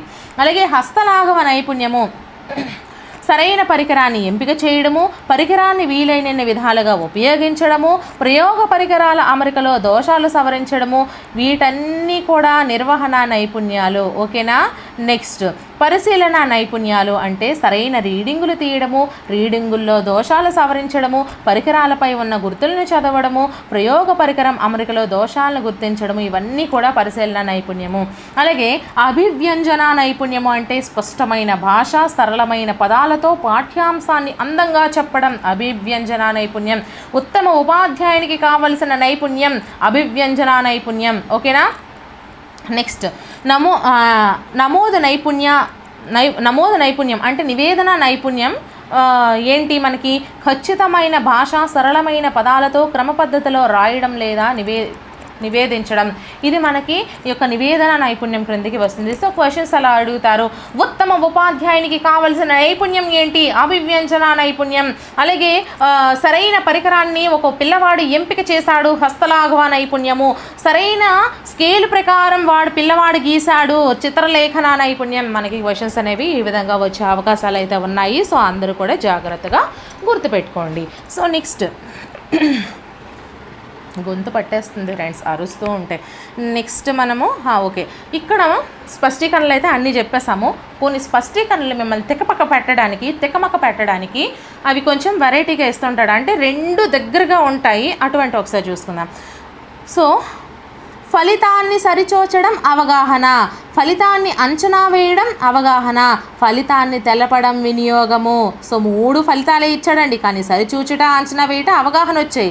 తెలపటం అనేది వినియోగం వచ్చింది. సో చూసారా? అలాగే సరైన సూత్రాన్ని సూచించడం అవగాహన, సరైన సూత్రాన్ని ఎన్నుకోవడం వినియోగము, సరైన పద్ధతిని సూచించడం వినియోగము. సో ఇక్కడ 3 సరైన కామను, కానీ చిన్న తికమక పెట్టడం వల్ల మీరు డిస్టర్బెన్స్ అయిపోతారు. నెక్స్ట్ సరైన పరికరాన్ని సూచించడం వినియోగము, సరైన పరికరాన్ని ఎంపిక చేయడము. సూచించడం అంటే జస్ట్ వేలుతో చూపించేసాడు అనుకోండి, అది ఏమవుతుంది? వినియోగం అవుతుంది. ఎంపిక చేయడం అంటే ఇన్ని పరికరాల్లో ఏదో ఒకటి తీసి పక్కన పెట్టడం నైపుణ్యం అవుతుంది. అలాగే అదే పరికరాన్ని వీలైనన్ని విధాలుగా ఉపయోగించేసాడండి ఆ పిల్లవాడు, అబ్బా నైపుణ్యం అవుతుంది. సో మనకి ఇన్ని రకాలుగా కూడా ఉన్నాయండి. ఓకేనా? నెక్స్ట్ ఇతరుల గురించి తెలుసుకోవడం అభిరుచి, ఇతరుల గురించి తెలుసుకోవడం వైఖరి. రెండు కూడా మనకి అభిరుచి, వైఖరి. అక్కడ వైఖరి ఉంటే వైఖరి పెట్టండి, లేదా అభిరుచి ఉంటే అభిరుచి పెట్టండి. 2 ఇచ్చి 2 పై 2 అన్నాడు అనుకోండి, 2 పెట్టండి. ఏది కాదు అనేసి అన్నాడు అనుకోండి, ఏదో ఒకటి పెట్టండి. ఓకేనా? ఇతరుల గురించి తెలుసుకోవడం అభిరుచి, అలాగే ఇతరుల గురించి తెలుసుకోవడం ఇంకొకటి కూడా వైఖరి. 2 కూడా వస్తాయి. ఓకేనా? నెక్స్ట్ పట్టికలను దోషరహితంగా చదవడం అనేది నైపుణ్యం. పట్టికను వ్యాఖ్యానించడం అవగాహన. అంటే దోషరహితంగా చదివాడు అనుకోండి ఒక పట్టికని, అది నైపుణ్యం క్రిందికి వస్తుంది. పట్టిక గురించి వ్యాఖ్యానించాడు అంటే మాట్లాడాడు, అవగాహన వస్తుంది. శాస్త్ర పరిశీలనలు వ్యాఖ్యానించడం వినియోగం అవుతుంది. ఓకేనా? అలాగే సంబంధాలను గుర్తించడం అవగాహన, పరస్పర సంబంధాల స్థాపన వినియోగము, సంబంధాల చిత్రీకరణ నైపుణ్యము. ఇవి మీరు జాగ్రత్తగా గుర్తుపెట్టుకోవాలి లక్ష్యాలు స్పష్టీకరణలో. సో నెక్స్ట్ మనం చూసుకుంటే గణిత శాస్త్ర స్వభావం అండి. ఇలా మీకు ఎవరైనా ఎంత అరటిపండు వలిచిపెట్టినట్టు ఎవరైనా చెప్తారా అండి? చెప్పండి. నేను నోట్స్ ప్రిపేర్ చేసుకున్నా కాబట్టి మీ అందరికీ కూడా ఇది యూజ్ అవుతుంది. ఓకేనా? So next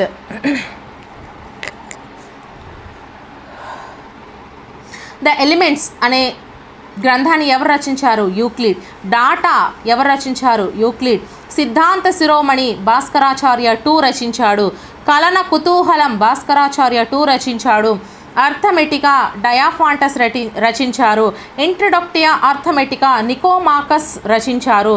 the method, quadrature of parabola, centre for plane gravities, measurement of ఎసర్కిస్, అలాగే మెన్సురేషన్ ఆఫ్ ది ఎసర్కిల్ ఎవరు రచించారు? ఆర్కిమెడిస్ రచించారు. ఇవన్నీ కూడా the method, quadrature of parabola, centre for plane gravities, measurement of a circle, అలాగే మెన్సురేషన్ ఆఫ్ ఏ సర్కిల్, ఇవన్నీ కూడా మనకి ఆర్కిమెడిస్ రచించారు. నెక్స్ట్ పంచ సైద్ధాంతిక ఎవరు రచించారు? వరాహమిహిరుడు రచించారండి. నెక్స్ట్ గణిత సార సంగ్రహం మహావీరుడు రచించాడు. గణిత శాస్త్ర సమాహారం టాలమీ రచించాడు. ఆర్యభట్టీయం ఆర్యభట్ట రచించాడు. బ్రహ్మస్ఫుట సిద్ధాంతం బ్రహ్మగుప్తుడు రచించాడు. ఖండకావ్యక బ్రహ్మగుప్తుడు రచించాడు.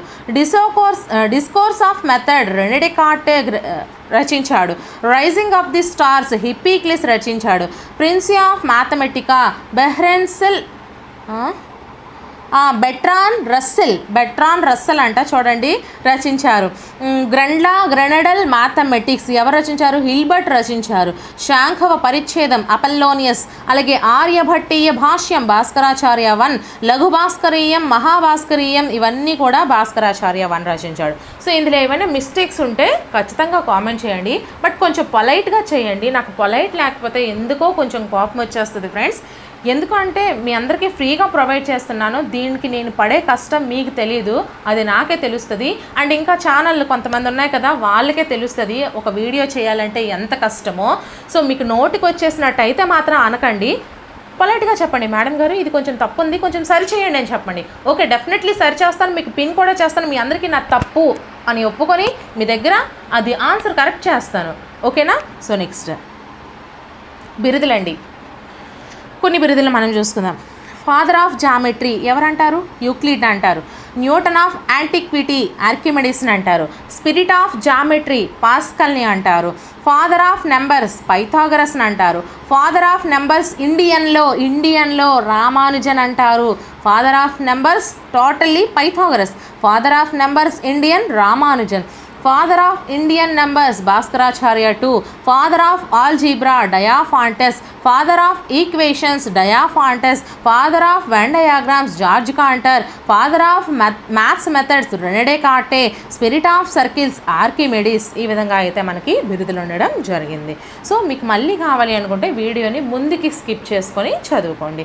ఓకేనా? నెక్స్ట్ మూల్యాంకనం అండి. లాస్ట్ మూల్యాంకనంలో ఇంపార్టెంట్వి ఏంటేంటి? పరీక్ష, ఎగ్జామినేషన్. ఓకే, పదవర్ణన ఇచ్చే ప్రక్రియే పరీక్ష. విద్యార్థి యొక్క వ్యక్తిగతమైనది, స్వేచ్ఛగా స్వతంత్రంగా రాయవలసినది, భావ స్వేచ్ఛకు అవకాశం ఇచ్చినది. వాడికి నచ్చినట్టు రాసుకోవచ్చు. మొన్న పేపర్లో ఒకటి వచ్చిందండి, రా స్వామి రారా స్వామి పాట ఉంది కదా. సో ఆ పాటని ఆ పిల్లవాడు రాశాడు, కరెక్టే. దానికి ఎందుకు అంత పేపర్లో ఇవ్వాలి? వాడి యొక్క క్రియేటివిటీ చూడండి.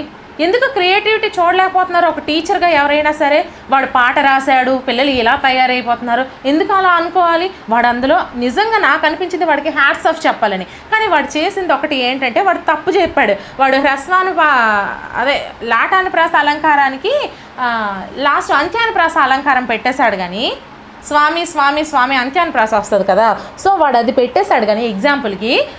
కానీ వాడి యొక్క క్రియేటివిటీని చూడండి ఫ్రెండ్స్, ఎంత క్రియేటివిటీ! వాడి వయసుకి అంత క్రియేటివిటీ గ్రేట్, అది చాలా గ్రేట్. మనం ఇప్పుడు టీచర్స్ అవ్వడానికి ఇంత చదువుతున్నాం కదా, బట్ వాడు అదే 10th క్లాస్లో రాశాడంటే ఎంత గ్రేట్. అది దాన్ని ఓ పిచ్చి పుల్ల ఇలా పేపర్స్లో వేయడం అది నాకు అస్సలు నచ్చలేదు, క్రియేటివిటీని. అందుకే ఇప్పుడు పిల్లలు పాడైపోతున్నారు. మ్యాక్సిమం ఎవరిలో కూడా మేము ఇలా పెంచాలి, మేము ఇలా చూడాలి అని ఉండట్లేదు. మేబీ ఈవెన్ మనమైనా సరే ఇప్పుడు చదువుతున్నాము అంటే ఎంతో సఫరింగ్ పడుతూ చదువుతున్నాం కదా. సో ఎందుకు? ఎదుటి వాళ్ళు అర్థం చేసుకోలేకపోవడం వల్లనే కదా. సో మనం మాత్రం బాగా అర్థం చేసుకుందాము. మీరు నన్ను అర్థం చేసుకోండి, నేను కూడా మీ అందరినీ అర్థం చేసుకుంటాను. మీకు ఎటువంటి సమస్యలు ఉన్నా సరే కామెంట్ సెక్షన్లో కామెంట్ చేసినట్లయితే డెఫినెట్లీ నేను మీకు దానికి రిప్లై అనేది ఇస్తున్నానండి. మ్యాక్సిమం అందరికీ రిప్లై ఇస్తున్నాను, చూసారు కదా. సో లేట్ చేయొద్దు, టాపిక్ని డిస్కస్ చేసేద్దాము. అంకె విలువ గల మాపనాన్ని ఇస్తుంది. అంతే, అంకె విలువ గల మాపనాన్ని ఇస్తుంది. ఎందులో? మ్యాథ్స్లో ఇస్తుంది. అలాగే మాపనోపకరణము అంటారు పరీక్షనే. విద్యార్థుల్లో ఆలోచనలను రేకిస్తుంది. ఇప్పుడు చెప్పా కదా పాయింట్, ఆ పిల్లాడు చేయడం గ్రేట్. అది ఆలోచనలను రేకెత్తిస్తుంది. విద్యార్థుల్లో భాషా స్పష్టత తెలుసుకోవచ్చు. పరీక్ష యొక్క ముఖ్య లక్షణాలు ఇవ్వండి. నెక్స్ట్ మాపనం అంటే ఏంటి, పరీక్ష అంటే ఏంటి, ఇవి చాలా ఇంపార్టెంట్. అందుకే ఓన్లీ ఇంపార్టెంట్వే మీకు చేశాను. మీరు గమనించారా? అసలు ఇవి మనకి తరచుగా వస్తున్నవన్నీ ఇలా మీకు చేసి చూపిస్తున్నానండి. చాలా గ్రేట్ అసలు మీ రత్న మేడం, తెలుసా? సో ఎక్స్ప్లెనేషన్ నచ్చితే ఖచ్చితంగా కామెంట్ చేయండి ఫ్రెండ్స్. నేను మీ నుంచి కోరుకునేది only like, only comment, only sharing వీలైతే మీ ఫ్రెండ్స్కి. ఓకేనా? నేను ఇప్పుడే కాదు ఎప్పటికీ కూడా ఏ యాప్ వేయను, ఏ డబ్బులు తీసుకోను, మీ దగ్గర 1 రూపీ కూడా తీసుకోను. మీ దగ్గరే కాదు ఎవరి దగ్గర. ఇన్ కేస్ యూట్యూబ్ ఇచ్చిందనుకోండి చాలా తీసుకుంటా, ఎంత ఇస్తే అంత తీసుకుంటా. ఓకేనా? సో నెక్స్ట్ మాపనం అంటే ఏంటి? మెజర్మెంట్. మెజర్మెంట్ అంటే ఏంటి? పరీక్ష ద్వారా దేనినైతే కొలుస్తామో దానిని సంఖ్యారూపంలో చెప్పడాన్ని మాపనం అంటారు. మాపనం అంటే ఏంటి? సంఖ్యారూపంలో చెప్పేదాన్ని. ఇప్పుడు 10th క్లాస్ ఎగ్జామ్స్లో మార్క్స్ ఉన్నాయి, మాపనం ద్వారా చెప్తున్నాం. సో ఇది మనకి మాపనం అవుతుంది. పరీక్ష ద్వారా కొలిచి దాన్ని సంఖ్యారూపంలో చెప్పితే దాన్ని మాపనం అంటారండి. ఇది పరిమాణాత్మకమైనది, ఎందుకంటే కొలవగలుగుతున్నాం. పరీక్షా ఫలితాల ప్రకటనకు తోడ్పడుతుంది. తరగతిలో విద్యార్థుల స్థాయిని పోల్చుతుంది. అలాగే వివిధ విద్యా సంస్థల ప్రగతిని అంచనా వేయొచ్చు. ఈ భాష్యంకి 1st rank, Sri Chaitanya 2nd rank, Narayana 1st rank, ఇలా ర్యాంక్స్ వాళ్ళు చెప్పుకోవడానికి ఈ మాపనాలు అనేవి చాలా యూజ్ అవుతున్నాయి. పదవర్ణనలకు ఇచ్చే విలువ మాత్రమే. ఓకేనా? సో ఇక్కడ మనకి క్వశ్చన్ ఫార్మింగ్ ఎలా ఉంటుందంటే, ఫర్ ఎగ్జాంపుల్ ఒక పిల్లవాడి ర్యాంక్ 1st వచ్చింది. సో వాడు భాష్యానికి చెందినటువంటి స్కూల్ పిల్లవాడు.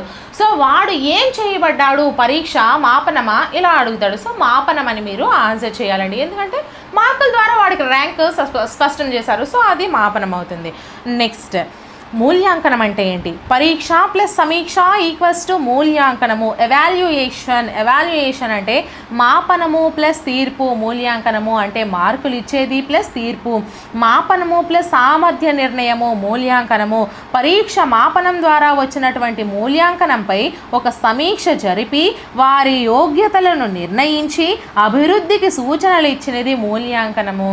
ఇప్పుడు యాక్చువల్లీ ఫర్ ఎగ్జాంపుల్ ఎవరిని కించపరచట్లేదు నేను, మా అమ్మ నిన్న ఫోన్ చేసి చెప్పింది, నేను చెప్పాను ఇక్కడ ఉన్న వాళ్ళకి 560 మార్క్స్ వచ్చాయంటమ్మా, ఆ పిల్లాడు చాలా బాగా వచ్చాయి, చాలా గ్రేట్, చాలా చదువుంటాడు అని నేను చెప్తే మా అమ్మ అంది, వాడికి 560 రావడం ఏంటి, వాడు ప్రైవేట్ స్కూల్, కానీ మన గవర్నమెంట్ స్కూల్లో చదివి 590లో 595లో 599 కూడా వచ్చేసాయి అని.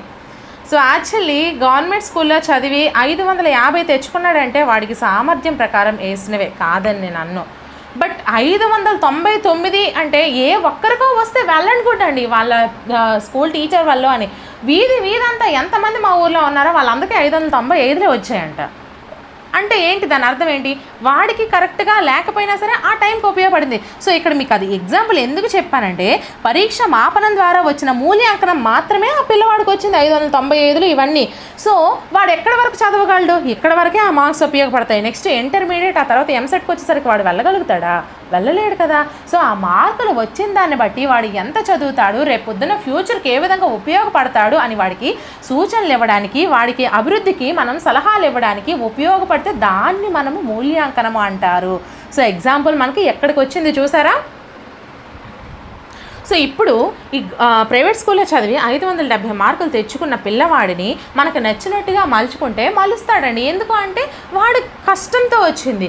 సో అదే వేరొక స్టూడెంట్ చదవకుండా ఏదో చూసి రాసేయడం వల్ల వచ్చిన స్టూడెంట్ ఎప్పుడైనా భవిష్యత్తులో చదవడానికి అంత క్లారిటీ ఉండదు. సో మూల్యాంకనానికి మాపనానికి తేడా చూసుకోండి, ఓకేనా. మార్క్స్ ఓన్లీ వాడికి మార్క్స్ వచ్చాయి చెప్పేస్తే అది మాపనం అయిపోయింది. సో మూల్యాంకనం అంటే అది కాదు, వాడి యొక్క యోగాలను అలాగే యోగ్యతలను ఇవన్నీ చూసి వాడికి సలహాలు ఇస్తే అది మనకి మూల్యాంకనంగా ఉపయోగపడుతుంది. నెక్స్ట్, ఇది పరిమాణాత్మకమైనది మరియు గుణాత్మకమైనది. ఈ మూల్యాంకనం అనేది పరిమాణాత్మకమైనది అలాగే గుణాత్మకమైనది, క్వాలిటీ అండ్ క్వాంటిటీ, ఓకేనా. నెక్స్ట్, విద్యార్థుల స్థాయిని పోల్చడంతో పాటు మార్గదర్శకత్వాన్ని కూడా అందిస్తుంది. సేమ్ రత్న మేడంలా మీ క్లాసులు చెప్తున్నాను, మార్గదర్శకత్వం ఇస్తున్నాను, సూచనలు ఇస్తున్నాను, సలహాలు ఇస్తున్నాను, ఒక మోటివేటర్గా ఉన్నాను, మెంటార్గా ఉన్నాను, వీలైతే మీకోసం ఒక కోచ్గా కూడా తయారైపోతాను, ఓకేనా. సో మూల్యాంకనం రత్న మేడం, విద్యార్థులు మీరు మాపనాలు, ఓకేనా. విద్యార్థులు మీరు, సో ఏమనుకోకండి, విద్యార్థులు మీరు మాపనం అనేసానని మీరు కూడా నాలా తయారైపోండి. సో విద్యార్థుల స్థాయిని పోల్చడంతో పాటు మార్గదర్శకత్వాన్ని కూడా అందిస్తుంది మూల్యాంకనం అండి. నెక్స్ట్, పరీక్షా ఫలితాల ప్రకటనలతో పాటు అభివృద్ధికి సూచనలు ఇచ్చుట, ఓకేనా. అభివృద్ధికి సూచనలు ఇచ్చుట కూడా మనకి మూల్యాంకనం ఉపయోగపడుతుంది. సో నెక్స్ట్, నేను చెప్పేవన్నీ జస్ట్ జోక్స్ అండి, ఆ జోక్తో చెప్పకపోతే మీకు మైండ్కి ఎక్కదు చెప్పాలి అంటే. నెక్స్ట్, లోప నిర్ధారణ మూల్యాంకనం. ఏదైనా బోధనాభ్యసన ప్రారంభానికి ముందు ఉపాధ్యాయుడు విద్యార్థిలో ఉన్న పూర్వజ్ఞానాన్ని పరిశీలించడానికి చేసే మూల్యాంకనమే లోప నిర్ధారణ మూల్యాంకనము. లోప నిర్ధారణ మూల్యాంకనం ఒక విద్యార్థికి ఎప్పుడు జరుపుతాడు, బోధనాభ్యసన ప్రారంభానికి ముందు జరిపే మూల్యాంకనము లోప నిర్ధారణ మూల్యాంకనము. ఇవి చాలా జాగ్రత్తగా గుర్తుపెట్టుకోండి. అలాగే విద్యార్థిలో ఉన్న బల దుర్బల అంశాలను పరిశీలించవచ్చును. విద్యార్థుల యొక్క సామర్థ్యాన్ని బట్టి కోర్సు రూపొందించవచ్చును. ఈ మూల్యాంకనం విఫలమైతే చేసే బోధనను సవరణాత్మక బోధన అంటారు. దీనిలో సాధారణంగా వాడేది మౌఖిక పరీక్ష. ఇవన్నీ కూడా ఇంపార్టెంట్ పాయింట్స్ అండి. అభ్యసనలో అవరోధాలను గుర్తించవచ్చు, ఇది రూపణ మూల్యాంకనంలో ఒక భాగము. లోప నిర్ధారణ మూల్యాంకనం, ఇవి ఇంపార్టెంట్ పాయింట్స్.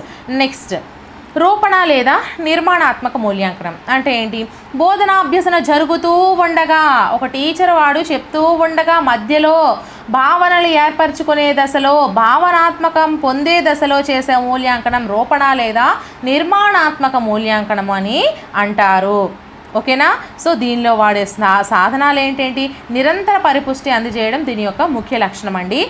దీంట్లో వాడే సాధనాలు స్లిప్ టెస్ట్లు, పరిశీలన, నియోజనము, మౌఖిక పరీక్షలు, క్విక్ రివిజన్లు ఇవన్నీ కూడా మనకి రూపణ లేదా నిర్మాణాత్మక మూల్యాంకనంలోకి వస్తాయి. నెక్స్ట్ కోర్సు అభివృద్ధి సూచనలు అందించును, విద్యార్థుల్లో అభ్యసన పటిమను మదింపు చేయును, విద్యార్థిలో ఉన్న అంతర్గత ప్రేరణను ఉత్సాహపరచును, లోప నిర్ధారణ మూల్యాంకనానికి దారి చూపును, నిర్మాణాత్మక మూల్యాంకనంలో విరివిగా వాడే సాధనం మౌఖిక పరీక్ష. నిర్మాణాత్మక మూల్యాంకనంలో విరివిగా వాడే సాధనం మౌఖిక పరీక్ష. నెక్స్ట్ సంగ్రహణ లేదా సంకలనాత్మక మూల్యాంకనం. 3 లేదా 4 నెలల తర్వాత అంటే ఒక టర్ము లేదా సెమిస్టర్ కాలం తర్వాత నిర్వహించే మూల్యాంకనము సంగ్రహణ లేదా సంకలన మూల్యాంకనము. త్రైమాసిక, షాన్మాసిక, అర్ధవార్షిక, షాన్మాసిక, వార్షిక, కార్మాసిక, ఈ మాసికలు త్రైమాసిక అంటే 3 మంత్స్ అండి, చార్మాసిక అంటే 4 మంత్స్ అండి, అర్ధ అంటే 6 నెలలు అండి, షాన్మాసిక అంటే ఒక సంవత్సరం, షాన్ అంటే 8 అనుకుంటా, వార్షిక అంటే సంవత్సరం అండి, కార్మాసిక అంటే మీకు ఎవరికైనా తెలిసి చెప్పండి, నాకు కూడా కొత్తగా ఉంది. సో ఈ పరీక్షలన్నీ కూడా మనకి సంగ్రహణ లేదా సంకలన మూల్యాంకనంలో వస్తాయి. సో విద్యార్థిని పై తరగతికి పంపడానికి ఈ మూల్యాంకనం తోడ్పడుతుంది, విద్యా సంస్థల భవిష్యత్ జ్ఞాన ప్రగతిని నిర్ణయిస్తుందండి. అలాగే ఉపాధ్యాయుడు తరగతి గదిలో నిర్వహించే యూనిట్ పరీక్ష, ఇది మీకు ఇంపార్టెంట్, చాలా ఇంపార్టెంట్, జాగ్రత్తగా గుర్తుంచుకోండి. ఉపాధ్యాయుడు తరగతి గదిలో నిర్వహించే యూనిట్ పరీక్ష ఎటువంటి పరీక్ష? రూపణ మూల్యాంకనము. ప్రభుత్వం నిర్ణయించిన సమయంలో జరిగిన యూనిట్ పరీక్ష సంగ్రహణ లేదా సంకలన మూల్యాంకనము. యూనిట్ పరీక్షలు రూపణ మూల్యాంకనము, ప్రగతి పత్రాలు రూపణ మూల్యాంకనము, సెమిస్టర్ కార్డులు సంగ్రహ మూల్యాంకనము. ఓకేనా. నెక్స్ట్ ప్రాగుక్తిక మూల్యాంకనం అంటే ఏంటి? విద్యార్థిలో ఉన్న విద్యా సాధనేతర సహజ సామర్థ్యాలను, నైపుణ్యాలను అభివృద్ధి పరిచేదే ప్రాగుక్తిక మూల్యాంకనం అండి. విద్యార్థి యొక్క భవిష్యత్ జ్ఞాన ప్రగతిని, నైపుణ్యాలను ఇది తెలుపుతుంది. సో నెక్స్ట్ పరీక్షలు రకాలు. సో పరీక్షలు 2 రకాలు, ఉపాధ్యాయ నిర్మిత పరీక్షలు, ప్రామాణీకృత పరీక్షలు. సో ఉపాధ్యాయ నిర్మిత పరీక్షల్లో మౌఖిక పరీక్షలు, రాత పరీక్షలు, ప్రయోగ పరీక్షలు 3 రకాలు. సో మళ్ళీ రాత పరీక్షలు వ్యాసరూప పరీక్షలు, సంక్షిప్త సమాధాన పరీక్షలు, లఘు సమాధాన పరీక్షలు, విషయనిష్ట పరీక్షలు 4 రకాలు.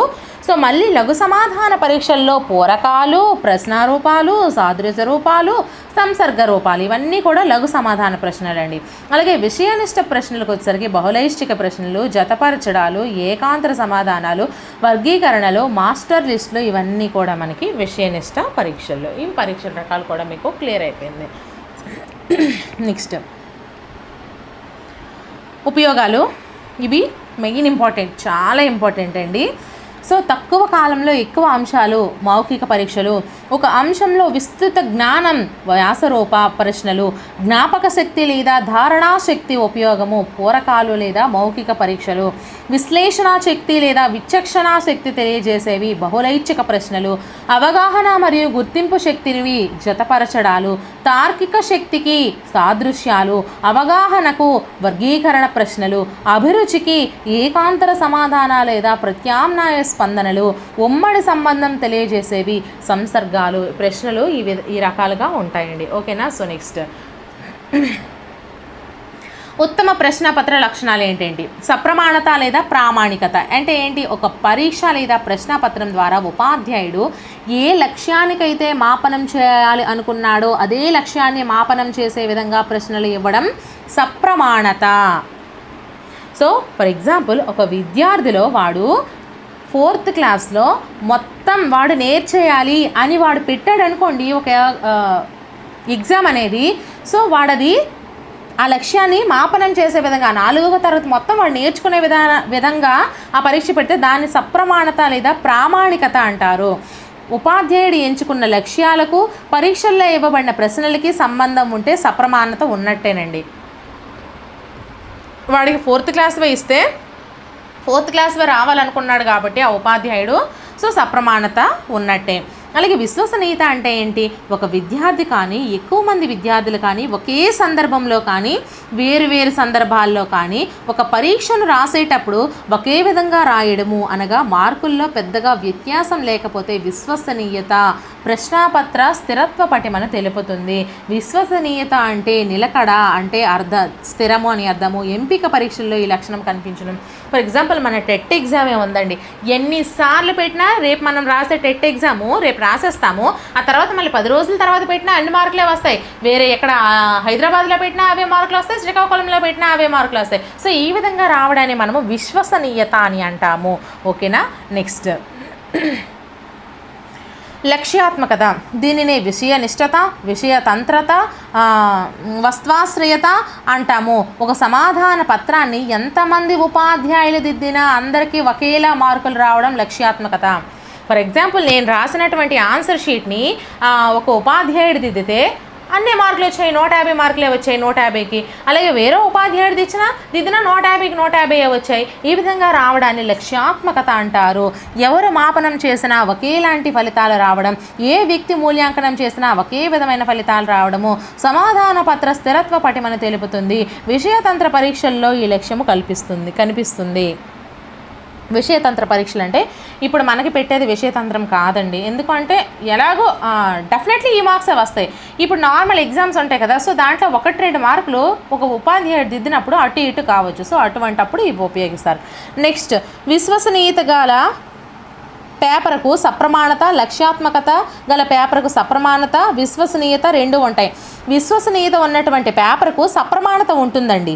అలాగే లక్ష్యాత్మకత పేపర్కు సప్రమాణత, విశ్వసనీయత 2 ఉంటాయి. నెక్స్ట్ ఆచరణాత్మకత అంటే పరీక్ష యొక్క నైతిక విలువను అంచనా వేసే లక్షణం. దీనిలో నిర్వహణ సౌలభ్యం, అలాగే గణన సౌలభ్యం, పొదుపు సౌలభ్యం ఇవన్నీ కూడా ఉంటాయి. విచక్షణ అంటే పరీక్ష నిర్వహించిన తర్వాత తరగతి అధిక సామర్థ్యము గల వర్గము, మధ్య సామర్థ్యం గల వర్గము, అలాగే తక్కువ సామర్థ్యం గల వర్గము విభజింపబడితే విచక్షణ స్థాయిలు, దాన్ని విచక్షణ అంటామండి. సో ఫర్ ఎగ్జాంపుల్ ఒక ఎగ్జామ్ పెట్టి వీళ్ళు ఏ గ్రేడు, వీళ్ళు బి గ్రేడు, వీళ్ళు సి గ్రేడు అని విభజిస్తే దాన్ని విచక్షణ అంటారు. నెక్స్ట్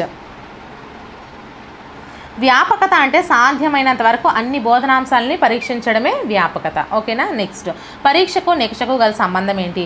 పరీక్ష ఎగ్జామినేషన్, నికష టెస్ట్. పరీక్ష ఎగ్జామినేషన్ అంటే వ్యాసరూప ప్రశ్నలు ఉంటాయి, సంక్షిప్త ప్రశ్నలు ఉంటాయి, విషయతంత్ర ప్రశ్నలు ఉంటాయి. కానీ నికషకు వచ్చేసరికి విషయతంత్ర ప్రశ్నలు మాత్రమే ఉంటాయి. నెక్స్ట్ ఇంపార్టెంట్ ఇవి చూసుకోండి పాయింట్స్. విద్యా సంవత్సర విధానంలో వాడుతున్నవి పరీక్ష, ఎంపిక విధానంలో వాడుతున్నవి నికష, మాపన వైవిధ్యాలు ఉన్నవి పరీక్ష, మాపనంలో వైవిధ్యాలు లేనివి నికష, లక్ష్యాత్మకత లోపించినవి పరీక్ష, లక్ష్యాత్మకత స్థిరంగా ఉన్నవి నికష. నికష ఎల్లప్పుడూ పరీక్షలో ఒక భాగమే. ఓకేనా. ఈ నికష ఎల్లప్పుడూ పరీక్షలో ఒక భాగమే, కానీ పరీక్ష అనేది నికషలో ఒక భాగం కాదు. నెక్స్ట్ కొన్ని బోధనా పద్ధతుల గురించి ముఖ్యమైన పాయింట్స్ చెప్తాను అన్నాను కదా. యాక్చువల్లీ ఈ స్లైడ్స్ మళ్ళీ ముందుకు వెళ్తే పూర్తిగా ఆగిపోతుందండి. నేను ఎంతవరకు చేసిన శ్రమ వృధా అయిపోతుంది. సో అందుకే మీకు మళ్ళీ ఆ ముందు స్లైడ్లు చూపించలేకపోతున్నాను, బట్ చెప్తాను కొన్ని ఇంపార్టెంట్ పాయింట్స్ వినండి. సో అన్వేషణ పద్ధతిని ప్రవేశపెట్టింది లేదా మూల పురుషుడు ఆర్మ్స్ట్రాంగ్ అండి. ఈ అన్వేషణ పద్ధతిలో మనోవైజ్ఞానిక సూత్రము స్వీయ అభ్యసనము లేదా ఆచరణ ద్వారా అభ్యసనము.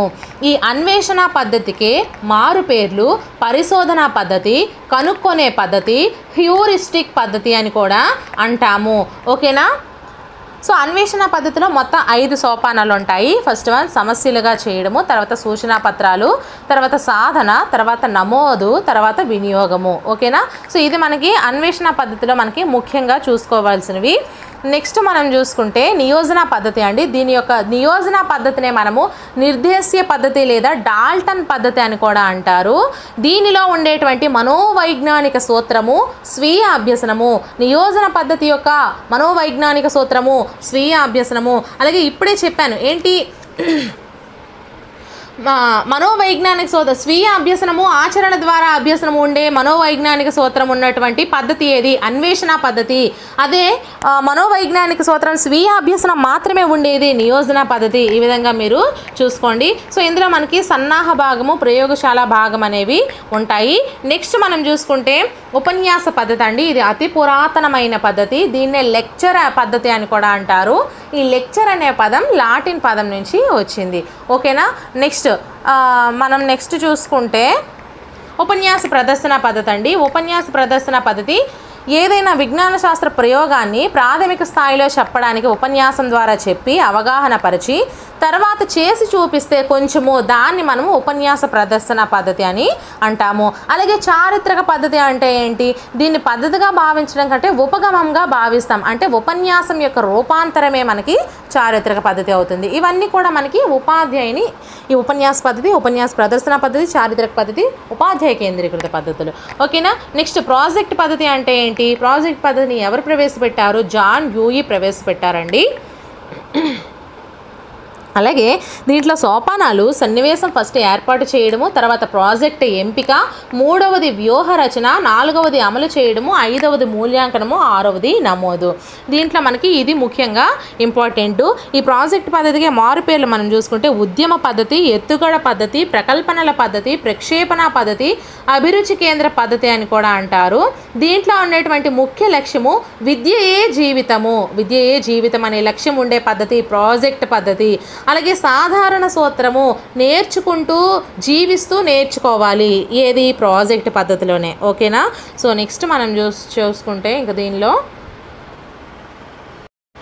ఆగమన పద్ధతి, నిగమన పద్ధతి అండి. ఆగమన పద్ధతి అంటే తెలిసిన వాటి నుంచి తెలియని వాటికి, మూర్తం నుంచి అమూర్తము. అలాగే నిగమన పద్ధతికి వచ్చేసరికి తెలియని వాటి నుంచి తెలిసిన వాటికి, అమూర్తం నుంచి మూర్తము. అలాగే ఆగమన పద్ధతిలో ఉదాహరణల ద్వారా సూత్రము లేదా నియమాన్ని రాబడతారు. కొన్ని ఉదాహరణలు చేసి తర్వాత సూత్రాన్ని రాబడతారు.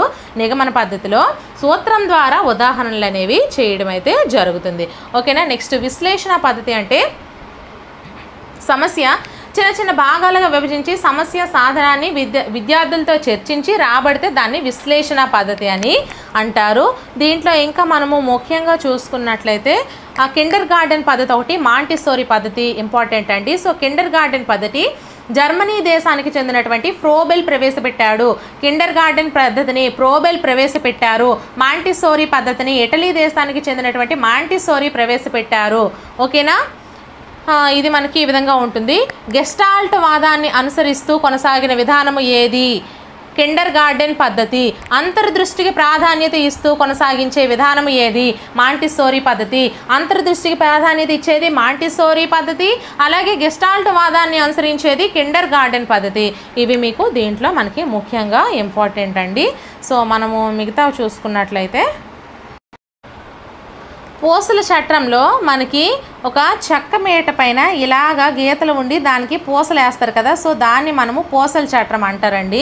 అలాగే డామినో కార్డులు అంటే మనకి ఈ విధంగా ఒక అట్ట ముక్కను రెండు భాగాలుగా చేయబడి రంధ్రాలతో కూడి అయితే ఉంటుంది. ఈ విధంగా రెండు భాగాలుగా చేయబడి ఇలా రంధ్రాలు అయితే దానికి ఉంటాయి. సో దీన్ని మనము డామినోలు అంటాము. ఈ డామినోలు మనకి 55 డామినోలను అయితే ఇవ్వడం జరుగుతుంది. ఆ తర్వాత ఘనాకార కడ్డీలు అంటే ఈ విధంగా ఘనాకార కడ్డీలు అంటే మీకు ఘనము తెలుసు కదా. సో ఈ విధంగా కడ్డీలు ఉంటాయండి. సో యూనిట్కి 10 చొప్పున 10 యూనిట్లకి మొత్తం 100 ఘనాకార కడ్డీలు అయితే ఉండడం జరుగుతుంది. ఇది కూడా జాగ్రత్తగా గుర్తుపెట్టుకోండి. నెక్స్ట్ క్యుసినైర్ పట్టీలు అంటే ఏ విధంగా ఉంటాయి? క్యుసినైర్ పట్టీల సంఖ్య 1 ఉంటుంది. క్యుసినైర్ పట్టీలో సంఖ్యల సంఖ్య 10 ఉంటుంది. క్యుసినైర్ కార్డుల సంఖ్య 9, మొత్తం 10 కార్డుల పట్టీల సంఖ్య 1. సో ఒకసారి చూపిస్తాను చూడండి. ఇది మనకి క్యుసినైర్ పట్టీలు ఈ విధంగా ఉన్నాయనుకోండి. సో ఈ విధంగా ఉంటే సో ఇవి క్యుసినైర్ పట్టీలు అనుకోండి, ఎలాగో అలా వేస్తాను. సో ఇవి క్యుసినైర్ కార్డులో సంఖ్యల సంఖ్య ఈ మధ్యలో ఉన్నాయి, వీటిని సంఖ్యలుగా విభజిస్తారు. 1 2 3 4. ఈ కార్డులో ఉన్నటువంటి సంఖ్యల సంఖ్య ఎంత? 1 ఉంటుందండి. ఓకేనా. ఏదో ఒక సంఖ్య ఉంటుంది. అలాగే క్యుసినైర్ కార్డుల సంఖ్య అంటే ఈ కార్డులు ఇలాంటి కార్డులు 9 ఉంటాయి. అలాగే క్యుసినైర్ కార్డులు ప్లస్ క్యుసినైర్ పట్టీ సంఖ్య ఇటువంటి పట్టీ ఇంకొకటి ఉంటుందండి. సో దాంతో కలిపి మొత్తం 10 అండి. ఓకేనా. సో ఇది మీరు జాగ్రత్తగా గుర్తుపెట్టుకోండి దీనికి సంబంధించి. నెక్స్ట్ వివిధ రకాల బోర్డులు. పెగ్ బోర్డు అంటే సమాన దూరాల్లో రంధ్రాలు చేయబడి ఉన్న బోర్డుని పెగ్ బోర్డు అంటారు. సమాన దూరాల్లో మేకులు స్థిరంగా బిగించబడిన బోర్డు జియో బోర్డు అంటారు. నెక్స్ట్ బులెటిన్ బోర్డు అంటే పాఠశాల ఆవరణలో పాఠశాల సమాచారాన్ని విద్యార్థులందరికీ తెలియజేయడానికి ఉపయోగించే బోర్డు బులెటిన్ బోర్డు. ఓకేనా. సో ఈ ఎడ్గార్ డేల్ అనుభవాల శంకువు మనం ఫస్ట్ ఆఫ్ ఆల్ చూసుకుంటే, నేను ఈ విధంగా ఎందుకు చేశాను అంటే, అడ్డుగా మనం తిప్పినట్లయితే ఇది యొక్క పిక్చర్ అనేది స్మాల్గా కనిపిస్తుంది. సో అది మీకు క్లియర్గా అర్థం కాదు, అందుకు ఈ విధంగా అయితే చేయడమే జరిగింది. ఇలా అయితే మీరు క్లియర్గా ఒక నోట్స్ అయితే ప్రిపేర్ చేసుకోండి ఫ్రెండ్స్. నేనైతే ఎక్స్ప్లెయిన్ చేసేస్తాను, సో మీరు నోట్స్ ప్రిపేర్ చేసుకుంటే మీకు క్లియర్గా అర్థమవుతుంది. ఇదైతే నేను ప్రిపేర్ చేసుకున్నటువంటి జస్ట్ ఒక పాంప్లెట్ అనమాట, మీకోసం చేశాను. సో ఎడ్గార్ డేల్ అనుభవాల శంకువులో మొత్తం ఎన్ని ఉంటాయండి? 1 నుంచి 11 ఉంటాయి. 1 నుంచి 11 వరకు ఉండడం అయితే జరుగుతుంది. ఓకే, ఎక్కడి నుంచి స్టార్ట్ అవుతాయి? మీద వైపు ఉన్నవన్నీ అమూర్తానికి సంబంధించినవండి. సో చూసారా మీరు, మీద వైపున ఉన్నవన్నీ కూడా అమూర్తానికి సంబంధించినటువంటివి, అమూర్తము. సో ఇక్కడ చూసారా మీరు, అమూర్తానికి సంబంధించినవి ఈ మీదవండి. అలాగే ఈ క్రింద ఉన్న వాటివన్నీ కూడా మూర్తము, మూర్త అనుభవాలు, అమూర్త అనుభవాలు. మేడం గారు అమూర్తం అంటే ఏంటి, మూర్తం అంటే ఏంటి? సో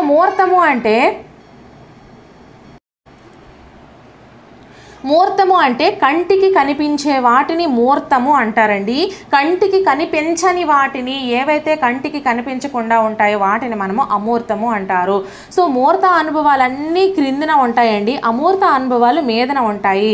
సో మనకి ఇక్కడ క్వశ్చన్ ఫార్మింగ్ ఏ విధంగా అడుగుతారో ఒకసారి చూసుకుందాము.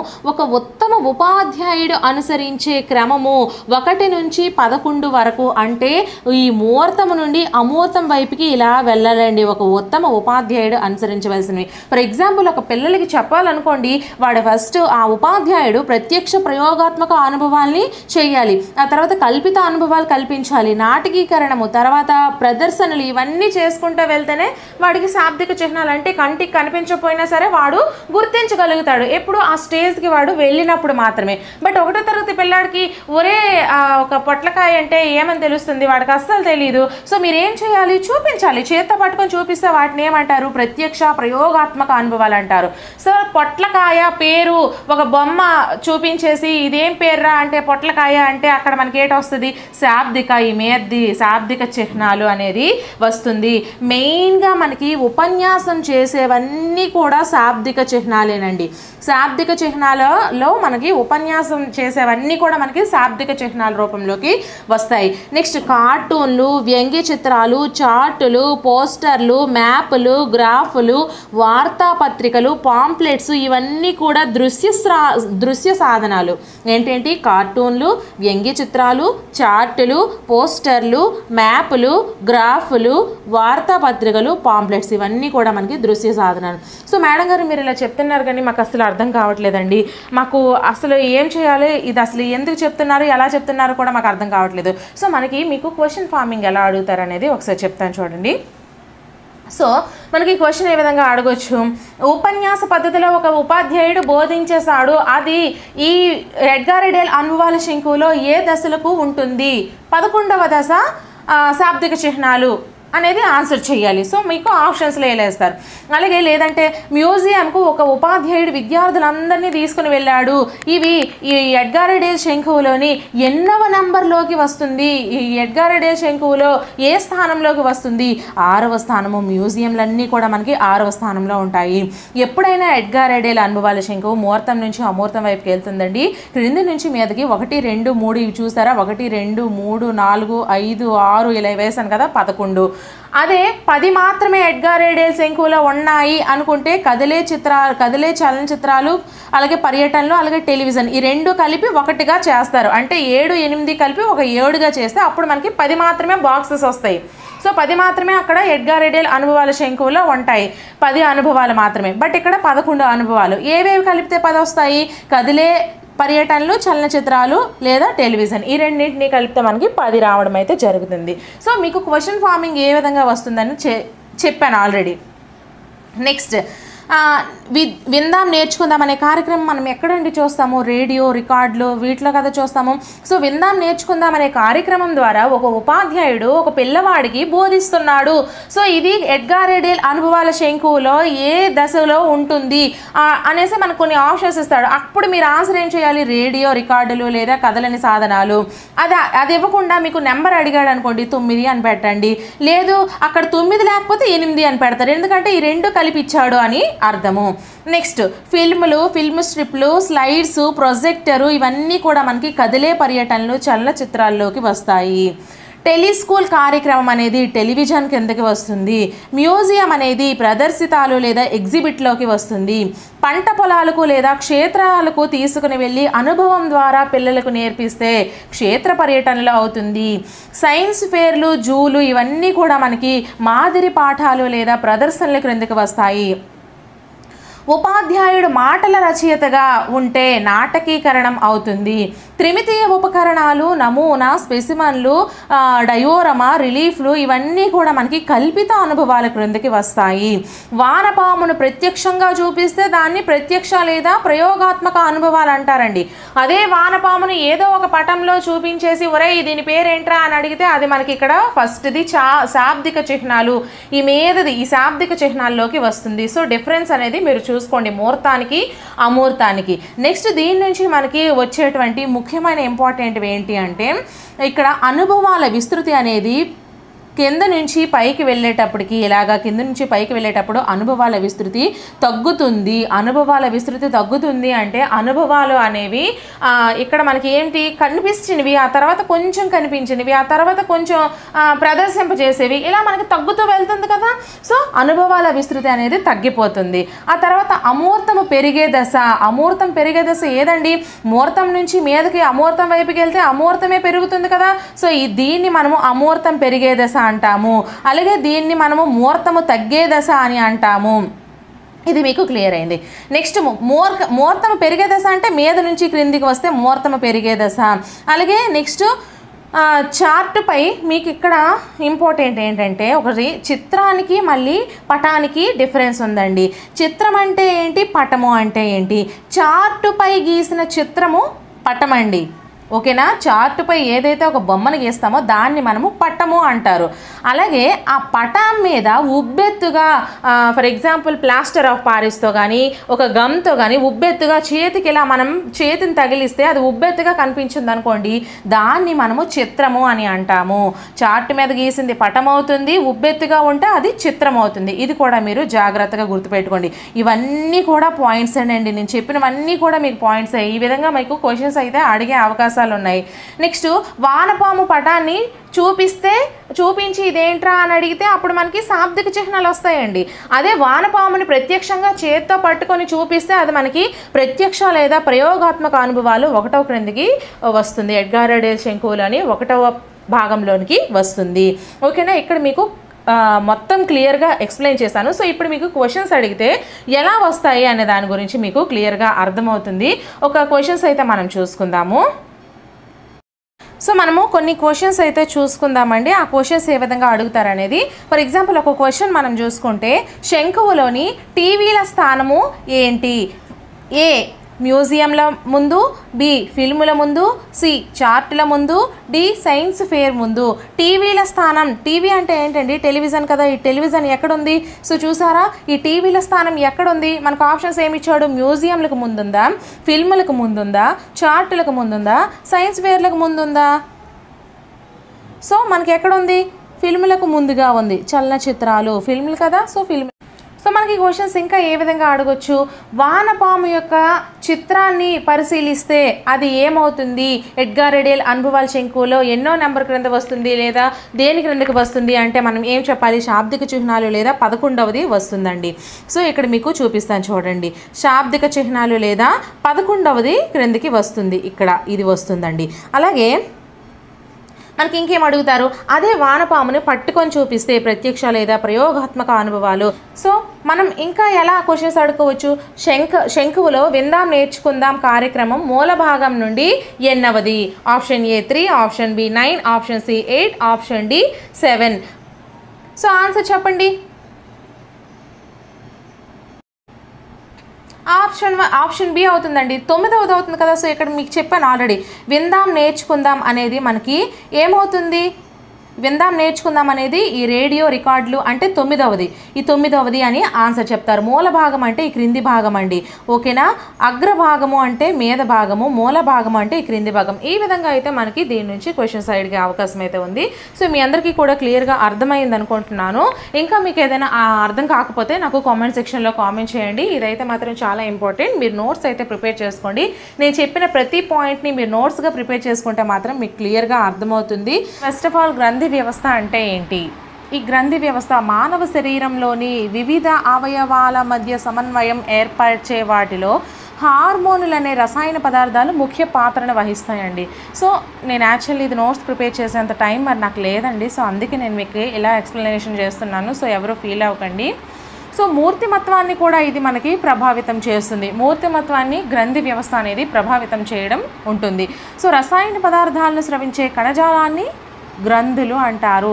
రసాయన పదార్థాలను ఏవైతే విడుదల చేస్తాయో వాటిని మనము గ్రంథులు అంటామండి. గ్రంథులు మనకి 2 రకాలు, ఒకటి నాళ సహిత గ్రంథులు, 2 నాళ రహిత గ్రంథులు లేదా అంతఃస్రావక గ్రంథులు, ఓకేనా. సో నాళ సహిత గ్రంథులు అంటే ఏంటి? ఇవి తమ స్రావకాలను నేరుగా రక్తంలోకి స్రవించవండి. ఉదాహరణకు లాలాజల గ్రంథులు, జఠర గ్రంథులు, కాళేయము, మూత్రపిండాలు, స్వేద గ్రంథులు, జననాంగ గ్రంథులు. వీటి వల్ల ఇవి మనకి లాలాజలం తీసుకున్నాం అనుకోండి, ఈ లాలాజలం ఏమైనా మనకి నరాల్లో కానీ రక్తంలోకి కానీ స్రవిస్తుందా? లేదు కదా, మన నోట్లో ఊడుతుంది. సేమ్ అలానే అన్నీ కూడానండి, లాలాజల గ్రంథులు, జఠర గ్రంథులు, కాళేయము, మూత్రపిండాలు, స్వేద గ్రంథులు, జననాంగ గ్రంథులు ఇవన్నీ కూడా మనకి నాళ సహిత గ్రంథులలో వస్తాయి. నాళ సహిత గ్రంథులు ఇవి నేరుగా రక్తంలోకి వాటి యొక్క స్రావకాలను స్రవించవు. వీటి వలన జీర్ణ విసర్జన క్రియలు కూడా ప్రభావితం అవుతాయి, ఓకేనా. వీటి యొక్క స్రవించడం వలన జీర్ణ విసర్జన క్రియలు కూడా ప్రభావితం అవుతాయండి. రెండోది ఏంటి? నాళ రహిత గ్రంథులు లేదా అంతఃస్రావక గ్రంథులు. వీటికి నాళాలు ఉండవు. ఇవి విడుదల చేసే రసాయన పదార్థాలను హార్మోన్లు అంటారు. సో జాగ్రత్తగా గుర్తుపెట్టుకోండి. నాళ రహిత గ్రంథులు లేదా అంతఃస్రావక గ్రంథులు అనేవి విడుదల చేసే రసాయన పదార్థాలను హార్మోన్లు అంటారు. నాళ సహిత గ్రంథులు విడుదల చేసేవి వీటిని లాలాజల గ్రంథులు, జఠర గ్రంథులు ఇవన్నీ కూడా వస్తాయి, ఓకేనా. నెక్స్ట్ ఇవి ప్రత్యక్షంగా రక్తంలోకి విడుదలవుతాయండి. ఏవి? నాళ రహిత గ్రంథులు అంటే హార్మోన్లన్నీ కూడా మనకి రక్తంలోకి విడుదలవ్వడం జరుగుతుంది. రక్తం వీటిని శరీరంలోని వివిధ భాగాలకు తీసుకుని వెళ్తుంది. హార్మోన్లు చర్య జరిపే కణజాలాన్ని నిర్వాహక కణజాలం అంటారు. ఫర్ ఎగ్జాంపుల్ మనకి క్వశ్చన్స్ ఏ విధంగా అడగవచ్చు? సో నాళ రహిత గ్రంథులు లేదా అంతఃస్రావక గ్రంథులు విడుదల చేసే పదార్థాలని ఏమంటారు? హార్మోన్లు అంటారు. సో నిర్వాహక కణజాలం చర్య జరిపేది ఏవి? ఎటువంటి గ్రంథులు? నాళ రహిత లేదా అంతఃస్రావక గ్రంథులు. ఈ విధంగా మనకి క్వశ్చన్ ఫార్మేట్ అనేది అడిగే అవకాశం ఉంది. నెక్స్ట్ జీవ ప్రక్రియల స్థాయిని పెంచడం కానీ తగ్గించడం కానీ చేస్తాయి. అలాగే వినాళ గ్రంథుల గురించి, వాటి స్రావకాల గురించి ఏర్పడే ప్రవర్తన రీతులు, మూర్తిమత్వ లక్షణాల గురించి ఇప్పుడు మనం తెలుసుకుందాం. సో ఇవన్నీ కూడా మనకి పిట్యూటరీ గ్లాండ్ అని, పీయూష గ్రంథి, ఇవన్నీ కూడా మనకి నాళ రహిత గ్రంథులు అంటే హార్మోన్స్ అండి ఇవన్నీ. సో ఒకసారి మనం చూసేద్దాము. పీయూష గ్రంథి గురించి తెలుసుకుందాం. మానవ దేహంలో దీనిని అతి ప్రధాన గ్రంథిగా చెప్తారు, మాస్టర్ గ్లాండ్, ఓకేనా. సో ఇది ముందు వెనుక భాగాన, మధ్య మెదడు ముందు భాగాన బఠానీ గింజ పరిమాణంలో ఉండి దేహంలోని ఇతర గ్రంథుల పనితీరును కూడా నియంత్రిస్తుంది. కనుకనే దీన్ని ప్రధాన గ్రంథిగా చెప్పుకుంటారు. కాబట్టి దీన్ని master gland, king of glands, గ్రంథుల రారాజు అంటారు. సో మనకి క్వశ్చన్ ఏ విధంగా అడుగుతారు? మాస్టర్ గ్లాండ్ అని దేన్ని పిలుస్తారు? కింగ్ ఆఫ్ ద గ్లాండ్స్ అని దేనికి పేరు? గ్రంథుల రారాజు అని దేన్ని అంటారు? సో ఈ విధంగా మనకి క్వశ్చన్స్ అయితే అడిగే అవకాశం ఉంది. సో ఇది మనకి ఎక్కడ ఉంటుంది? ముందు మెదడు వెనుక భాగాన, మధ్య మెదడు ముందు భాగాన బఠానీ గింజ పరిమాణంలో ఉండి దేహంలోని ఇతర గ్రంథుల పనితీరును కూడా ఇది నియంత్రిస్తుందండి. అందుకే దీన్ని మనము ప్రధాన గ్రంథి లేదా మాస్టర్ గ్లాండ్ లేదా కింగ్ ఆఫ్ ద గ్లాండ్స్ లేదా గ్రంథుల రారాజు అని పిలుస్తాము.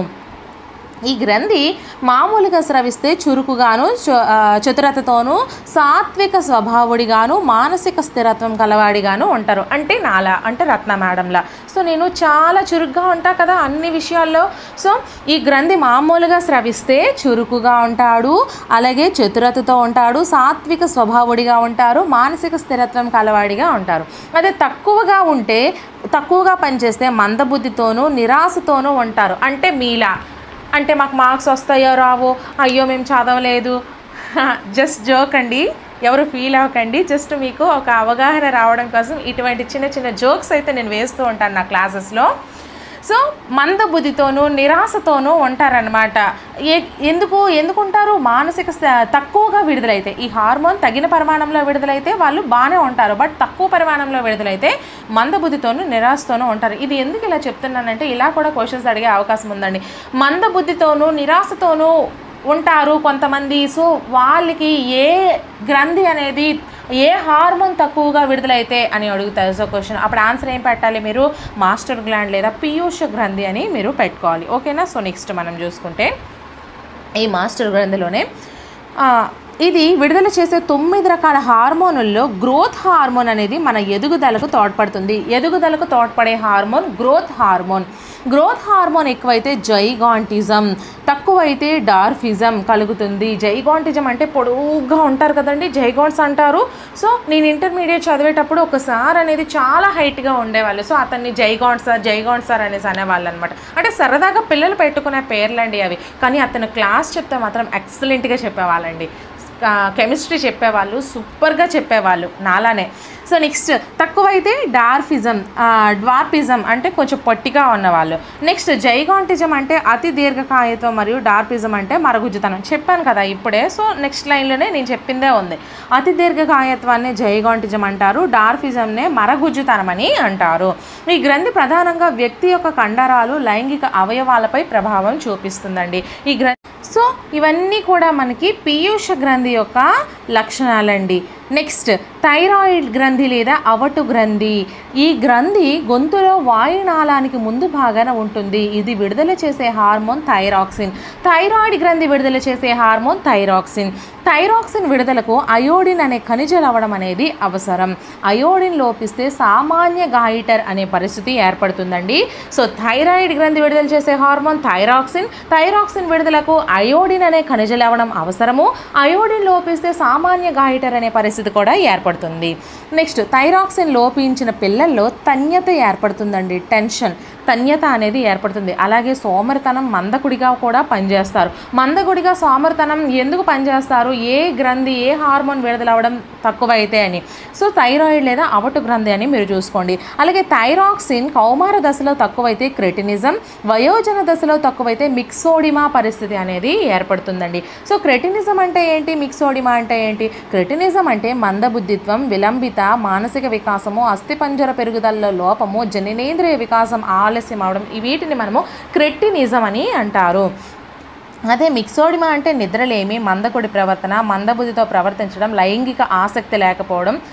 గొంతులో ఉండే ఈ గ్రంథి స్రావకం ఎక్కువగా విడుదలైతే వ్యక్తి ప్రభావశీలిగాను, అత్యాశాపరుడిగాను, తక్కువైనప్పుడు ప్రజ్ఞాహీనులుగాను, మందబుద్ధులుగాను ఉంటాయి. ఇది ప్రజ్ఞా వికాసం మీద పనిచేస్తుందండి థైరాయిడ్ గ్రంథి లేదా అవటు గ్రంథి. ఓకేనా? ఇవన్నీ కూడా మీకు చాలా ఇంపార్టెంట్ పాయింట్స్ అండి, అందుకే మీకు ఇన్నిసార్లు మరి చెప్తున్నాను.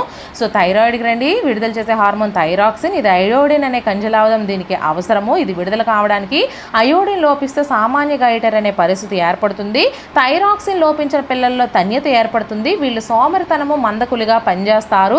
థైరాక్సిన్ కౌమార దశలో తక్కువైతే క్రెటినిజము, వయోజన దశలో తక్కువైతే మిక్సోడిమా ఏర్పడుతుంది. సో క్రెటినిజం అంటే మందబుద్ధిత్వం, విలంబిత మానసిక వికాసం, అస్థిపంజర పెరుగుదలలో లోపము, జనేంద్రియ వికాసం ఆలస్యం కావడము. మిక్సోడిమా అంటే నిద్రలేమి, మందకుడి ప్రవర్తన, మందబుద్ధితో ప్రవర్తించడము, లైంగిక ఆసక్తి లేకపోవడము. గొంతులో ఉండే ఈ గ్రంథి స్రావకం ఎక్కువగా విడుదలైతే వ్యక్తి ప్రభావశీలిగాను, అత్యాశాపరుడిగాను, తక్కువైనప్పుడు ప్రజ్ఞాహీనులుగాను ఉంటారు. ఇది ప్రజ్ఞా వికాసంపై పనిచేస్తుంది. ఓకేనా? సో ఇక్కడతో అయితే మనకి ఇది థైరాయిడ్ గ్రంథి లేదా అవటు గ్రంథి గురించి నేర్చుకున్నాం. నెక్స్ట్ పారాథైరాయిడ్ లేదా పార్శ్వ అవటు గ్రంథి. పారాథైరాయిడ్ లేదా పార్శ్వ అవటు గ్రంథి, ఈ గ్రంథి అనేది థైరాయిడ్ గ్రంథి క్రింది భాగాన అంటిపెట్టుకొని ఉంటుందండి. ఇది విడుదల చేసే హార్మోను పారాథార్మోన్. ఓకేనా? ఇది విడుదల చేసే పారాథార్మోన్ అనేది రక్తంలోని కాల్షియం స్థాయిని స్థిరపరుస్తూ ఉంటుంది. ఏ హార్మోను రక్తంలోని కాల్షియంను స్థిరపరుస్తూ ఉంటుంది అంటే పారాథైరాయిడ్ లేదా పార్శ్వ అవటు గ్రంథి అని గుర్తుపెట్టుకోండి. అలాగే ఈ యొక్క మనకి పారత్ హార్మోన్ లోపిస్తే చిరాకు, నరాల బలహీనత, ఆందోళన, ఒత్తిడి కూడా కలుగుతుంది. రక్తంలో ఇది ఎక్కువైందనుకోండి టిటాని, తక్కువైతే ఆస్ట్రియోపొరాసిస్ పరిస్థితి ఏర్పడుతుంది. ఆస్ట్రియోపొరాసిస్ అనగా ఎముకలు బలహీనమైన బోలుగా మారిపోయి పగుళ్ళిచ్చు పరిస్థితి. ఆస్ట్రియా అంటే ఏంటండి? ఎముకలు. పొరాసిస్ అంటే బోలుగా మారిపోయి పగుళ్ళిచ్చే పరిస్థితి. టిటాని అనగా కండరాలు సంకోచ స్థితిలో బిగుసుకుపోయే పరిస్థితి ఏర్పడుతుంది. ఈ హార్మోన్ వ్యక్తిని సరళంగా సమతుల్యంగా ఉంచడానికి సహాయపడుతుంది. ఓకేనా? సో నెక్స్ట్ అడ్రినల్ గ్రంథి లేదా అధివృక్క గ్రంథి. దీన్ని ఉద్వేగాల ప్రభావ గ్రంథి అంటారు. ఉద్వేగాల ప్రభావ గ్రంథి అని దేనిని అంటారు? అడ్రినల్ గ్రంథి లేదా అధివృక్క గ్రంథిని అంటారు. ఈ గ్రంథులు మూత్రపిండాలపై బోర్లించిన టోపీలా ఉంటాయండి. ఇది విడుదల చేసే హార్మోన్ అడ్రినలిన్ మరియు కార్టిసాల్. ఓకేనా? కార్టిసాల్ను విచారకర హార్మోన్ అని పిలుస్తారు. కార్టిసాల్ను విచారకర హార్మోన్ అని కూడా పిలుస్తారు. ఇది విడుదల చేసే అడ్రినలిన్ అనే హార్మోన్ను లైట్ ఆర్ ఫ్లైట్ హార్మోన్ అంటారు. విపత్కర పరిస్థితుల్లో ఉన్నప్పుడు వ్యక్తి మొండిగా ఎదురు తిరిగి పోరాడుతూ లేదా భయంతో పారిపోవడం అనేది ఈ హార్మోన్పై ఆధారపడి ఉంటుంది. నెక్స్ట్, ఈ హార్మోన్ ఎక్కువైతే స్త్రీలలో కనిపించే విపరీత లక్షణాలు. ఫస్ట్ వన్, స్త్రీలకు గడ్డాలు మీసాలు వస్తాయి. సెకండ్ వన్, మగవారి గొంతు వలె బొంగురు పోతుంది. థర్డ్ వన్, జననేంద్రియ వికాసం త్వరగా జరిగిపోతుంది.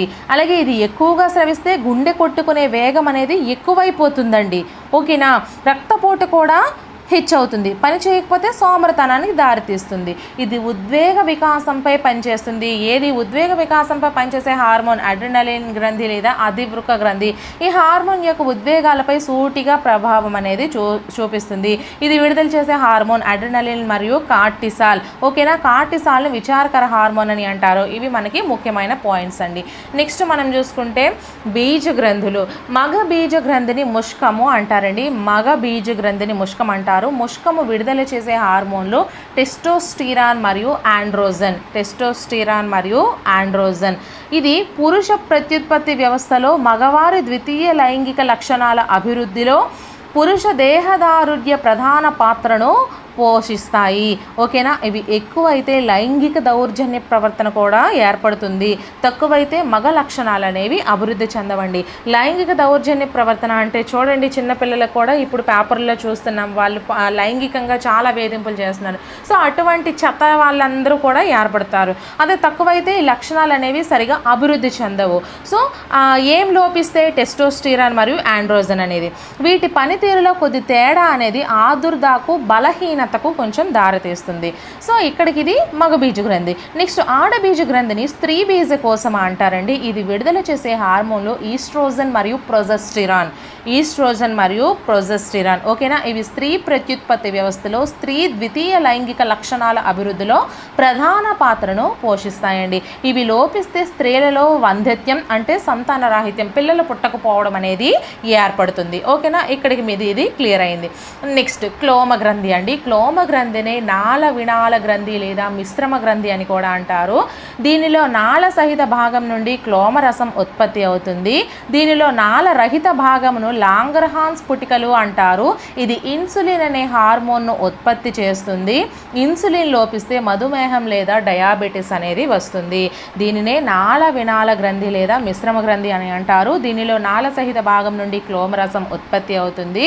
దీనిలో నాళ రహిత భాగము లాంగర్హాన్స్ పుటికలు అంటారు. ఇది ఇన్సులిన్ అనే హార్మోన్ను ఉత్పత్తి చేస్తుంది. ఇన్సులిన్ లోపిస్తే మధుమేహము లేదా డయాబెటిస్ అనేది వస్తుంది. ఓకేనా? సో ఇక్కడతో మనకైతే ఇది క్లియర్ అయింది. సో పిల్లలు మీరందరికీ కూడా ఆల్ ది బెస్ట్ అండి. బాగా చదవండి. సో 1-2 సార్లు వినేయండి. సో అన్ని వీడియోస్ కూడా ఒకసారి ఎగ్జామ్కి వెళ్ళే ముందు వినేసినట్లయితే మంచి స్కోర్ అనేది తెచ్చుకుంటారు. సో మరెన్నో వీడియోస్ కోసం నా ఛానల్ని సబ్స్క్రైబ్ చేసుకోండి. అలాగే వీలైతే మీ ఫ్రెండ్స్కి షేర్ చేయండి. ఈ వీడియోని ఒక చిన్న లైక్ చేసేయండి. నెక్స్ట్ వీడియోతో మళ్ళీ కలుద్దాం. Until then bye friends.